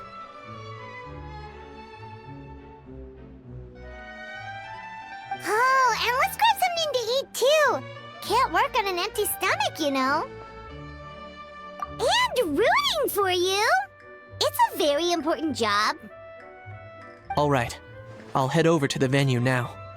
Ahal's been harping on for days now about this event-exclusive meal he wants to try. Guess I might as well shut him up sooner rather than later. See you in a bit. I look forward to hearing how it all goes.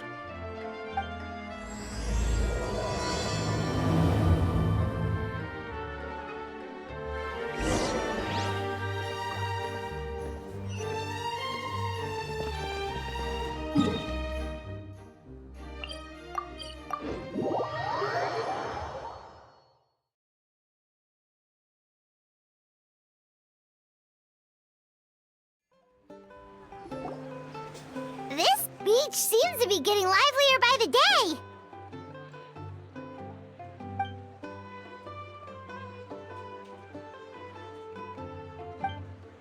Traveler, Paimon's getting kinda hungry. Let's go check out the restaurant menu, shall we?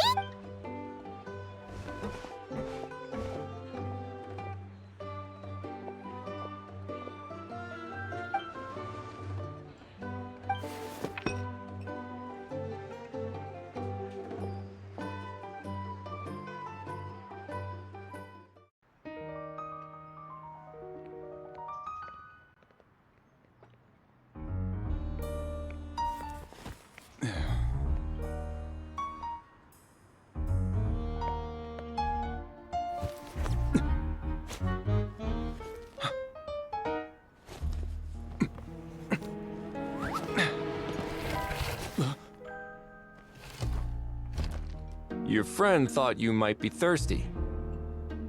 Won't you stay and drink it?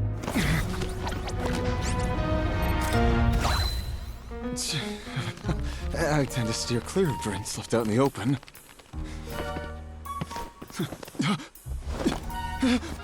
You're surrounded. Give up and come with. You lousy swine! Stop right there! Oh, look! A surprise performance! Wow! How lucky we are! Quick, take a photo! After him!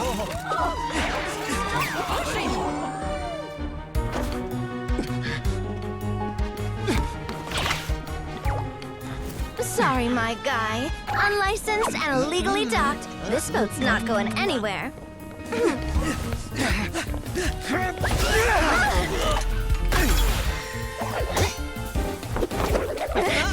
Quick! Don't let him get away! Be careful! Amazing! Lowly worm! No one flies higher than the almighty Dragon Lord! Who's stealing my fun? You again! You're driving me crazy! Oh, wow,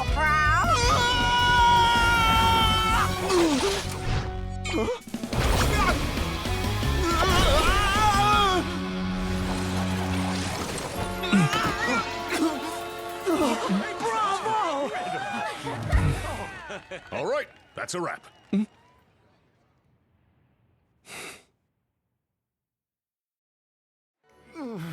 Unbelievable! You can't just drag someone around like that! Such blatant disregard for human life! I'm gonna sue the living daylights out of you! Will you now? I think I did you a favor by pulling you away from your audience. Saved you some face at the very least. As for whether you were facing up or down along the way, well, that was your decision, wasn't it? Why, you...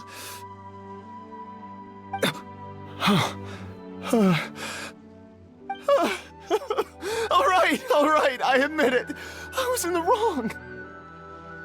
Oh, of course I know the difference between right and wrong, but I had no choice. I desperately needed the money.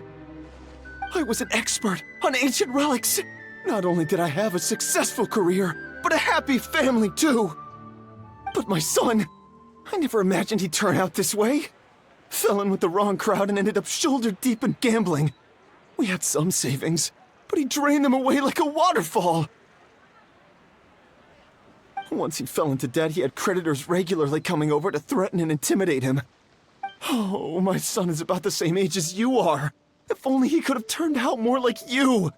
That's the only reason I needed the money. Please, believe me.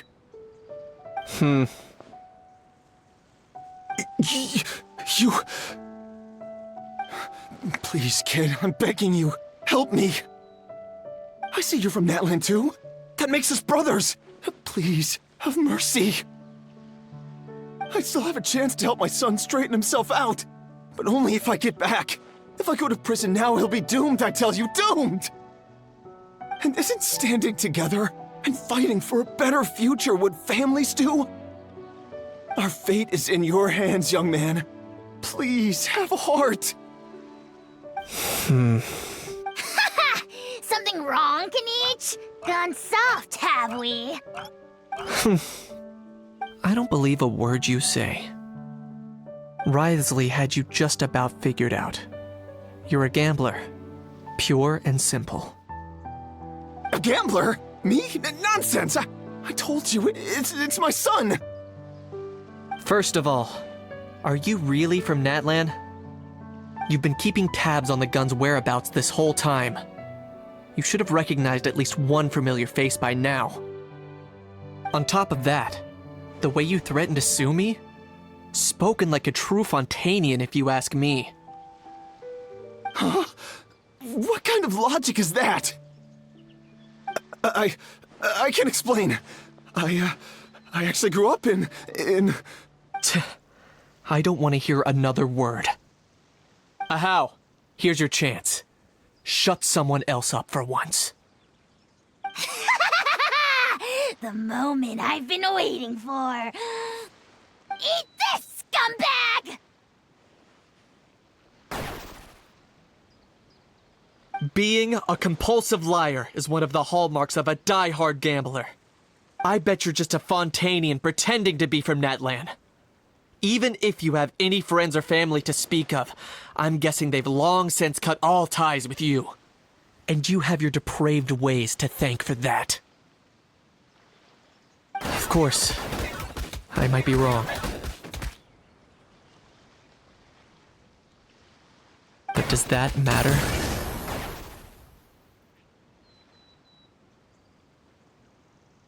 I'm just here to arrest you. If you're looking for an advocate or a shoulder to cry on, you're out of luck.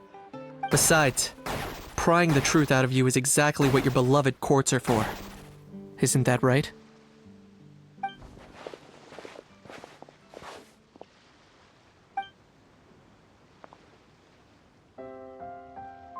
Many thanks.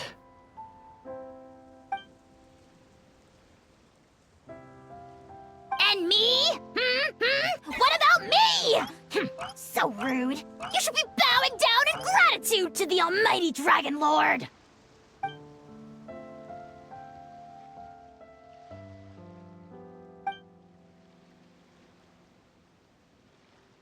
Hey, what do you mean? Hold it right there! Don't worry. I'm fine. I wasn't the one who just got dragged all the way here. Little Kanich, thinking back to when you were just an itty-bitty boy, Kanich, aren't ya? Aw, don't start crying like a little baby. I am the almighty Dragon Lord! No servant of mine will be seen acting so weak and pathetic in public! What are you on about? Still, I suppose there's no point hiding it from you. They're the most irresponsible people in the entire world.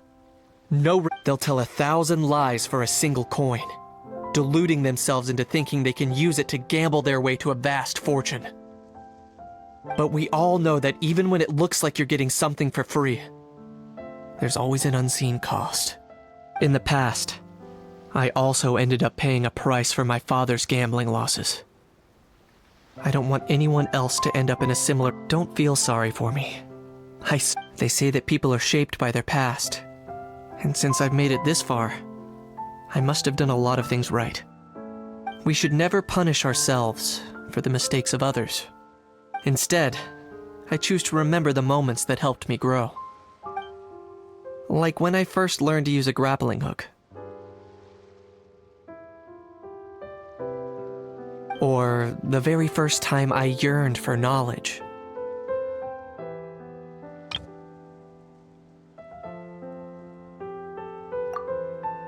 Yeah, I believe you. Let's get going. If we don't head back soon, we'll cause more unnecessary worry.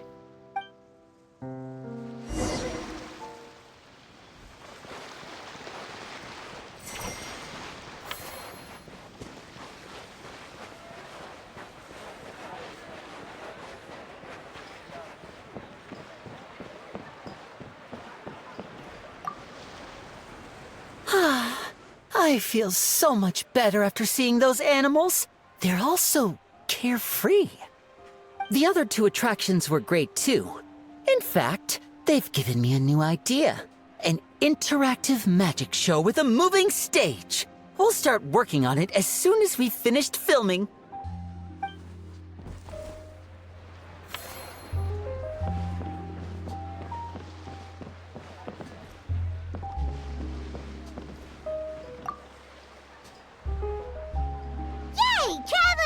You're back! We just saw Chevro's taking the criminal away! She looked pretty pleased with herself. So after so much running in circles, turns out he had no fight in him, huh? Guess running away was the only trick up his sleeve. Oh, also, Risley said to let you know that he's already left. He went to report back to the Palais Mermonia. Apparently, the Mari show say Phantom's preparing to carry out an in-depth investigation into illegal gambling activities. Sounds like they'll have their hands full. Anyway, that's for the Palais to worry about, not really our concern.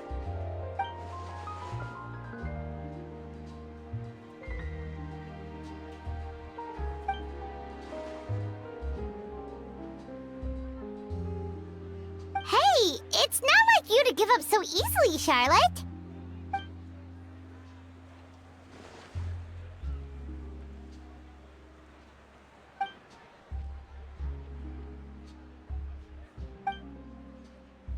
Make sure you pick the best shots of Paimon. Oh, already gone. Hope she heard that. Yeah, you're right. But what took you all so long to get here? Did something happen? If you say so. Poor little Kanich. No one was there to pat him on the head, so he went off to cry all on his own. For real now? Seems more likely that Ahau was the one crying. Hey! You little... To be honest, I haven't decided yet. At the moment, I've got nothing urgent to get back for. And, in any case, the court might need me to testify again. Plus, that gun's still a key piece of evidence. I'll probably have to wait until the case is closed before I can return it to Natlan. So, I guess I'll be sticking around to enjoy the beach a little longer.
Oh, your encouragement leaves Paimon feeling even more motivated than ever.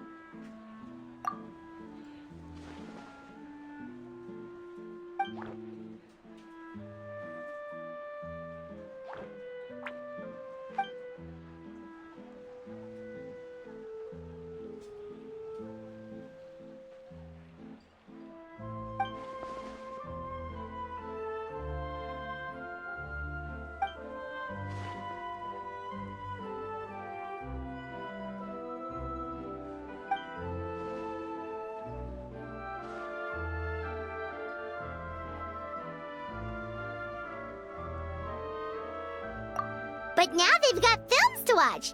Even the ones we have our very own animal-themed area, by the way. We call it Mellow Manor. Customers are calling it the most relaxing place in the park.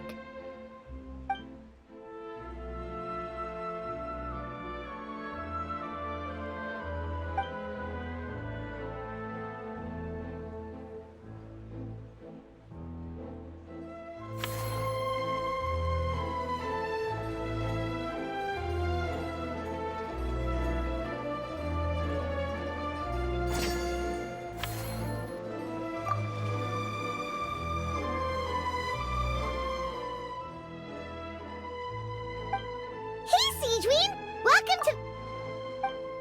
Oh, your encouragement leaves...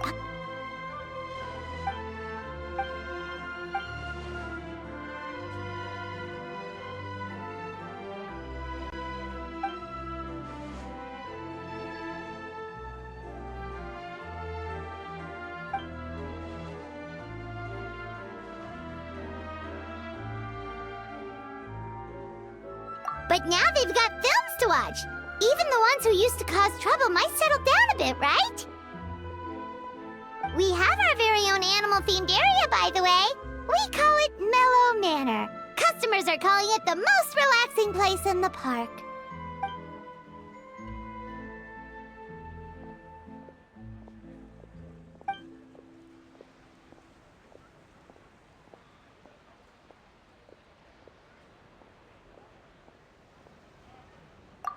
Oh, you mean we could invite Sejuine to be a consultant at Mellow Manor? Now that you mention it, that sounds like a great idea! Sejuine's great at caring for people, and she's so warm and gentle. Looking after animals should be a piece of cake! Yeah, like someone who gives advice and tells the park staff how to do their jobs better. The workload won't be too heavy, but it's important work. Besides, you'll mostly be playing with the animals.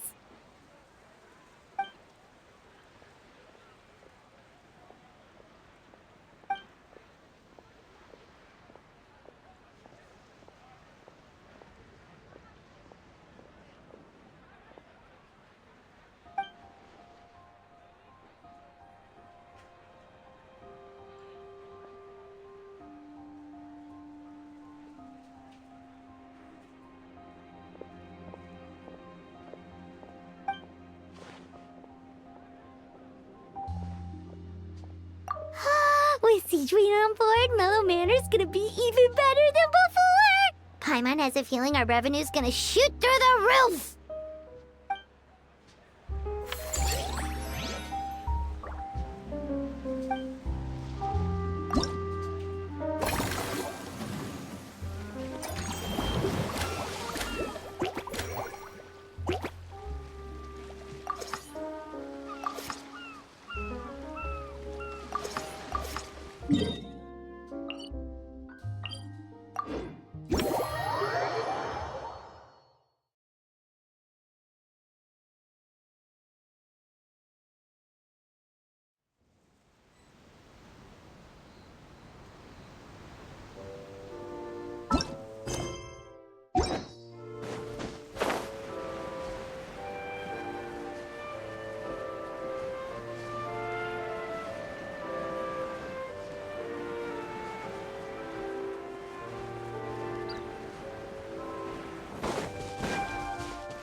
Plans?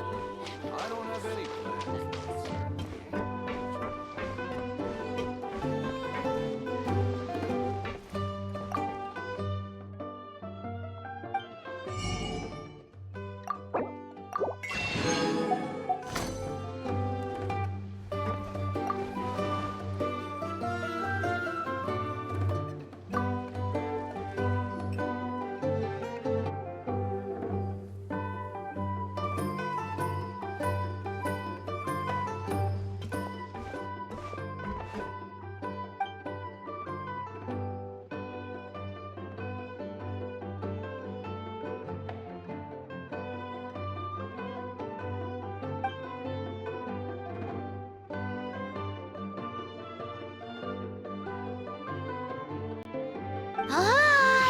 both sound delicious. But how come you seem so familiar with this bar when it's your first time here?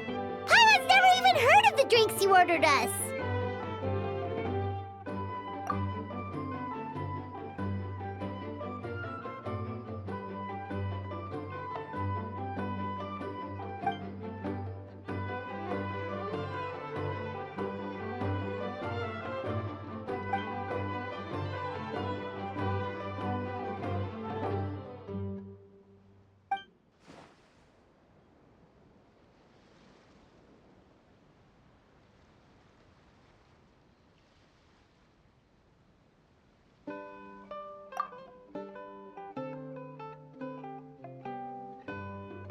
Where do we begin? Literally everything that's happened has been pretty incredible. If you...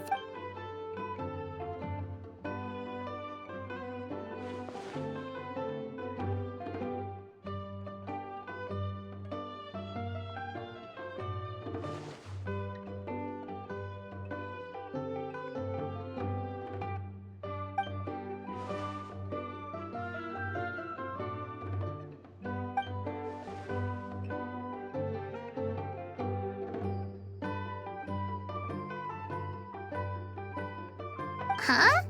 So we could become mercs too?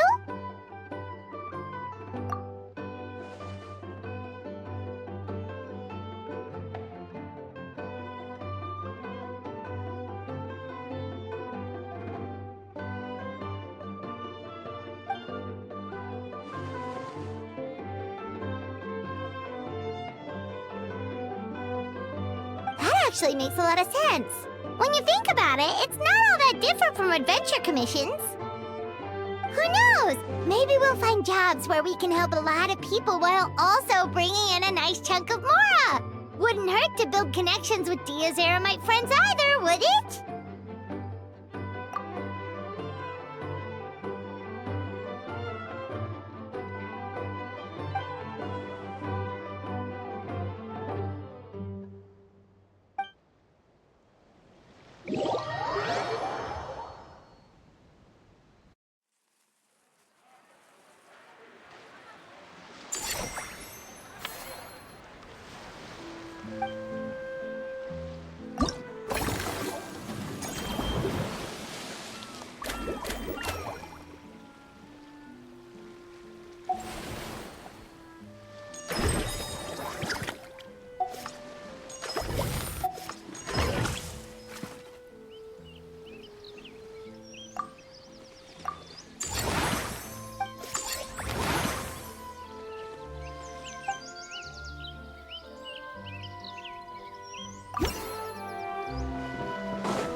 official partners of the Blazing Beast!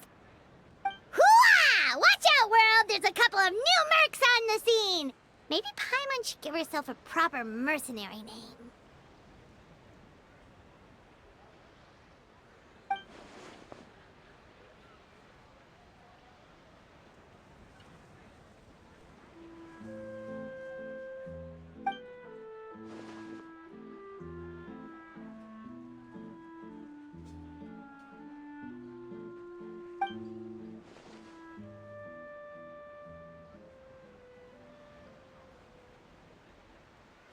It's a deal.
Forget health issues. Paimon wouldn't be surprised if she could actually chat with the animals once she's done reading.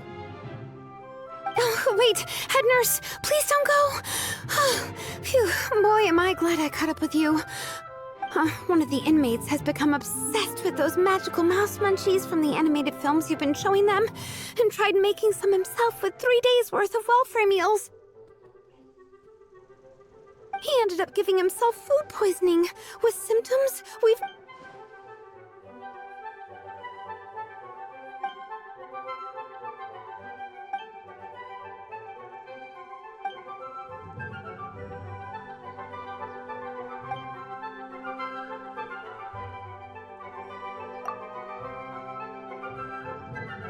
Siri sure has it tough. Not only does she have to worry about taking care of her patients, she also has to clean up after those troublemakers. Why don't we prepare something tasty for her? It might help lift her spirits.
And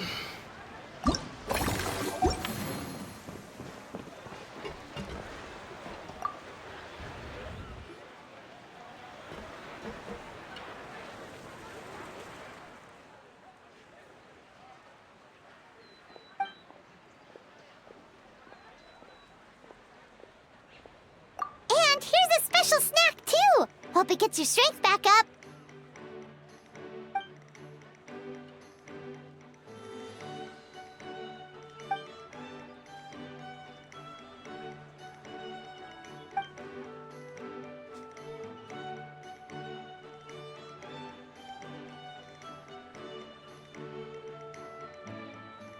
Is it because they aren't paying any attention when they're watching? Or is it some rebellious mentality? Whatever you tell me not to do, I'll do it just to prove you wrong type of thing?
Why, hello there, traveler, Paimon.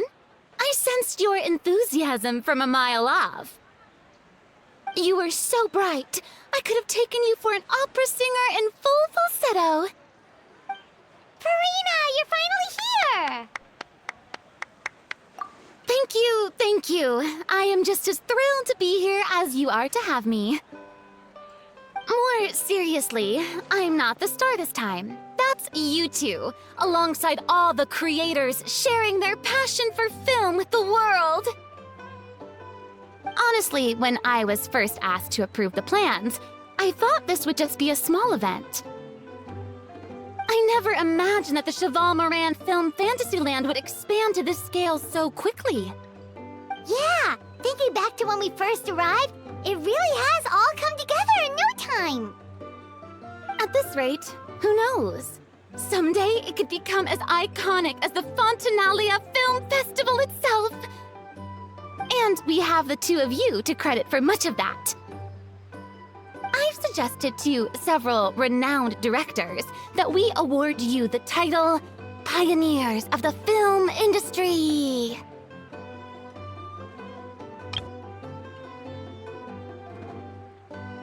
In contrast to the Farina Award, which is more of a public honor, this title is a mark of true recognition from within the industry itself, a reflection of both outstanding achievement and hard work. Wow, even you're getting serious now. Come now, no need for any of that. Just relax and enjoy the moment. Speaking of which, I've actually been preparing a little survey. How about we randomly select some visitors to give us feedback about the park? Did Paimon hear that right? Farina carrying out a customer satisfaction survey? Well, given that it bears the name of my dear friend Surintendant Cheval Moran, isn't it only natural that I conduct a bit of research on her behalf? Besides, the more famous a star becomes, the more important it is to stay in touch with reality, no? Plus, it's amazing how much you learn just by listening to other people's take on films.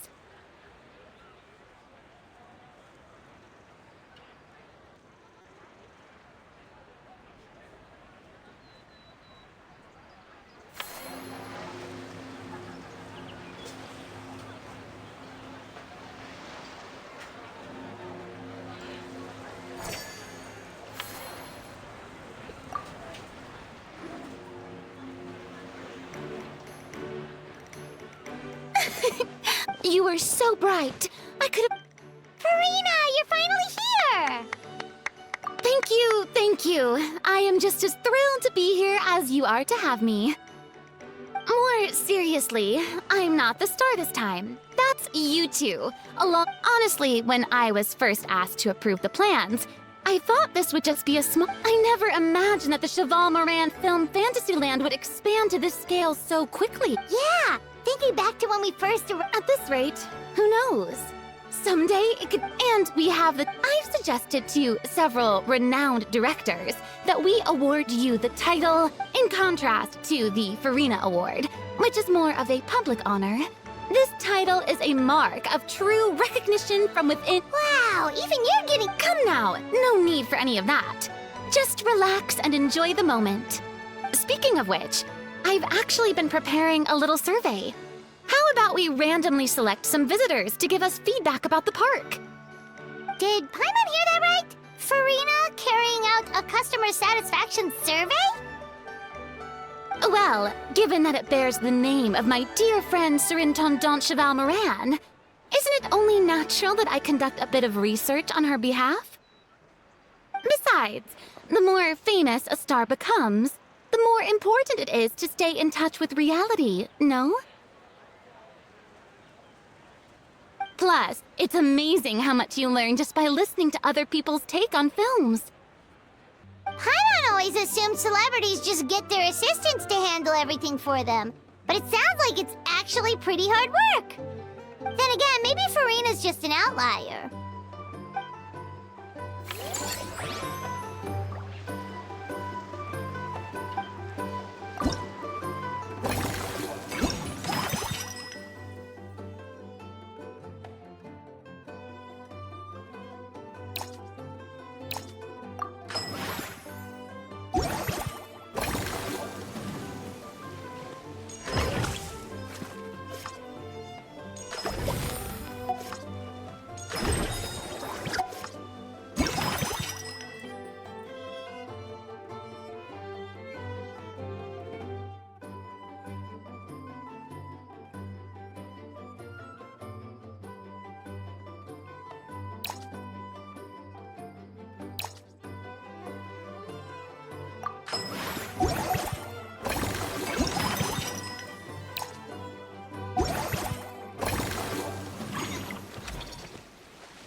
There we are, all set to go.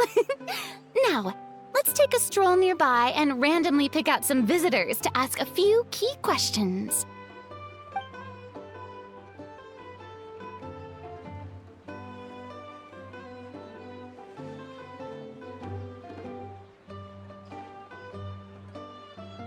These suggestions are surprisingly detailed. Choosing film prototypes, recreating the scene cutting process, budget management for costumes, makeup, and set design? Oh, Paimon's head is spinning. Why is everyone so professional? Also, nearly every single person we spoke to said they wanted to see Lady Farina perform. Your popularity is off the charts! To tell you the truth, I've no plans to perform this time around. Any star worth their salt knows their role. When I take center stage, all the spotlights are on me, and rightly so. But as a guest, I should step back and let others shine. So instead of performing myself, I'd prefer to support you from behind the scenes. Perhaps as a consultant for one of your attractions, for instance? Hey, that's right! Movie Masterpieces is all about film expertise. There really would be no better candidate than you! Oh, wonderful! Then I shall give this role my very heart and soul. Once I've had a moment to prepare, we can meet up for a slice of gâteau from my pâtissière suprême before we get started.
Is it as amazing as ever?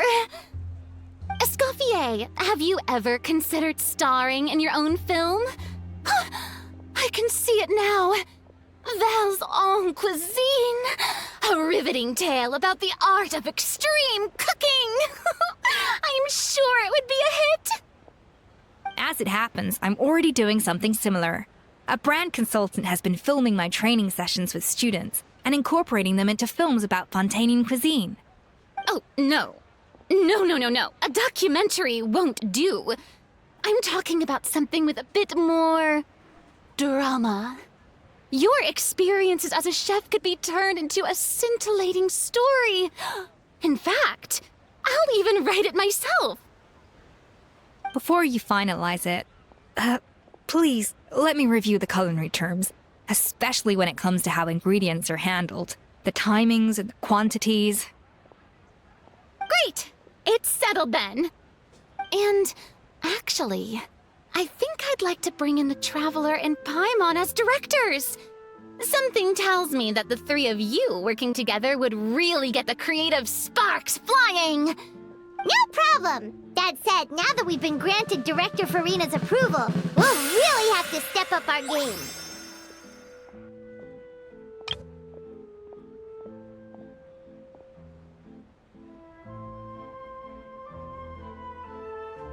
Excellent! I believe in you both.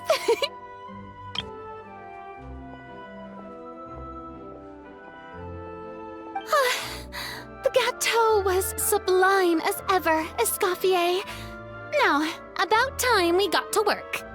I'll start drafting the script on the side, while serving as the consultant for movie masterpieces. Wish me luck!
truly the three attract to enhance.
Earlier on, that lady with the pink hair took a picture of a How and Kakuku together.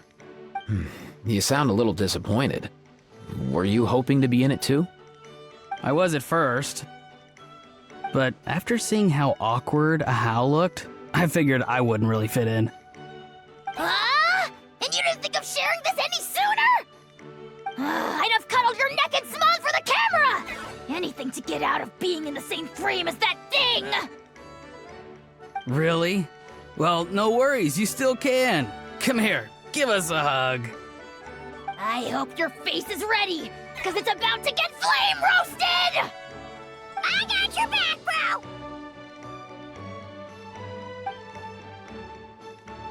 Kenichi, have you thought about maybe ditching that little rascal?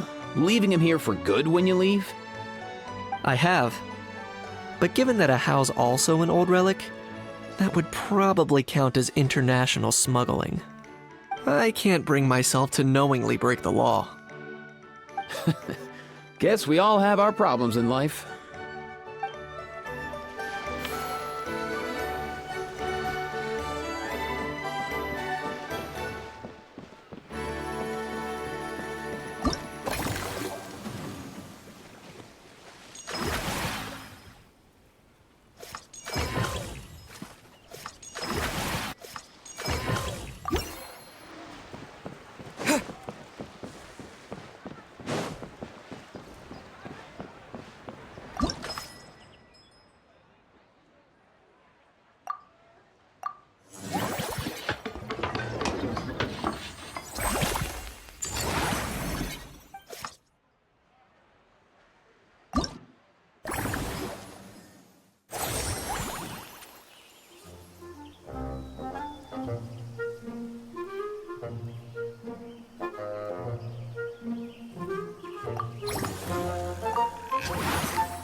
Now that things have reached this point, we should add... A pinch of salt? A dash of pepper, actually. Brilliant. Huh? You two aren't talking about a new dessert menu by any chance, are you? Not desserts. Oh, talking about the script. Oh, my dear partner, photographer, rookie director. Our creativity must keep up with the overflowing enthusiasm of our fans. There's no room for dull scripts on my stage.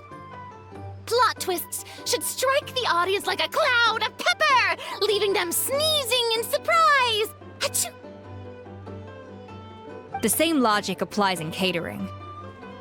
I once heard Miss Emily mention that pepper could be used in perfumes. Perhaps I could find a way to make it work in desserts too. A peppery kick to complement the delicate sweetness of cream, perhaps. Wow, the two of them seem to be working together so well. I'm struggling to imagine what a pepper cake would taste like, though. Well, well, what do we have here? Escoffier's making a new cake? Oh, how exciting! When it's ready, do let me know. I'd love to try it. Is it just Paimon, or does it seem like everyone's even more enthusiastic now that they've finished their work? Why shouldn't they be? When your hard work pays off, that's when you should celebrate. It's like a batch of fresh macarons. You should never let fear of sweetness stop you from adding all the filling you please. After all, if there's ever a time to pile on the sugar, it's when you're making macarons.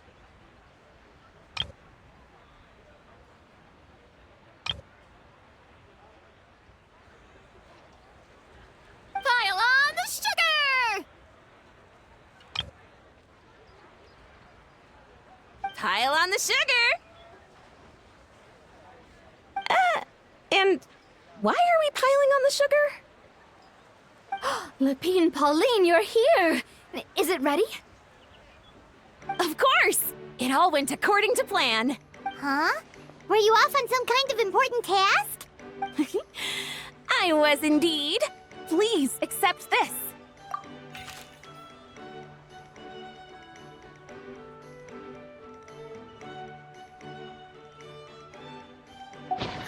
Oh, wow! It's a panoramic view of the amusement park with everyone's illustrations on it! Since the film Fantasyland has been such a success, we decided to create a unique souvenir to remember it by. We built this park together brick by brick, so we decided we'd all contribute to drawing this map together too. To be fair, it was mostly thanks to Miss Lepine Pauline. She's our expert when it comes to drawing after all. But we all did our best to leave our own marks too. That's right! And on top of that, Traveler, I'm offering you a most special privilege. You get to add a mustache to my portrait!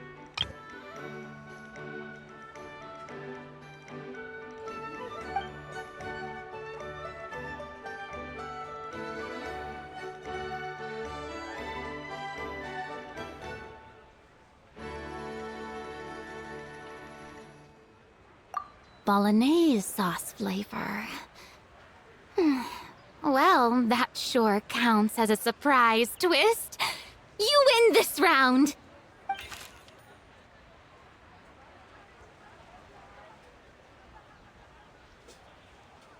All right then! Now that you're the proud owner of this commemorative map, you can draw as many different flavored mustaches on it as you like. Sounds like a pretty tasty map! Oh, look! Great! Your satisfaction is our #1 priority. Everything's all in order. Now it's time to relax. Forget about work and just enjoy the park.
Bye.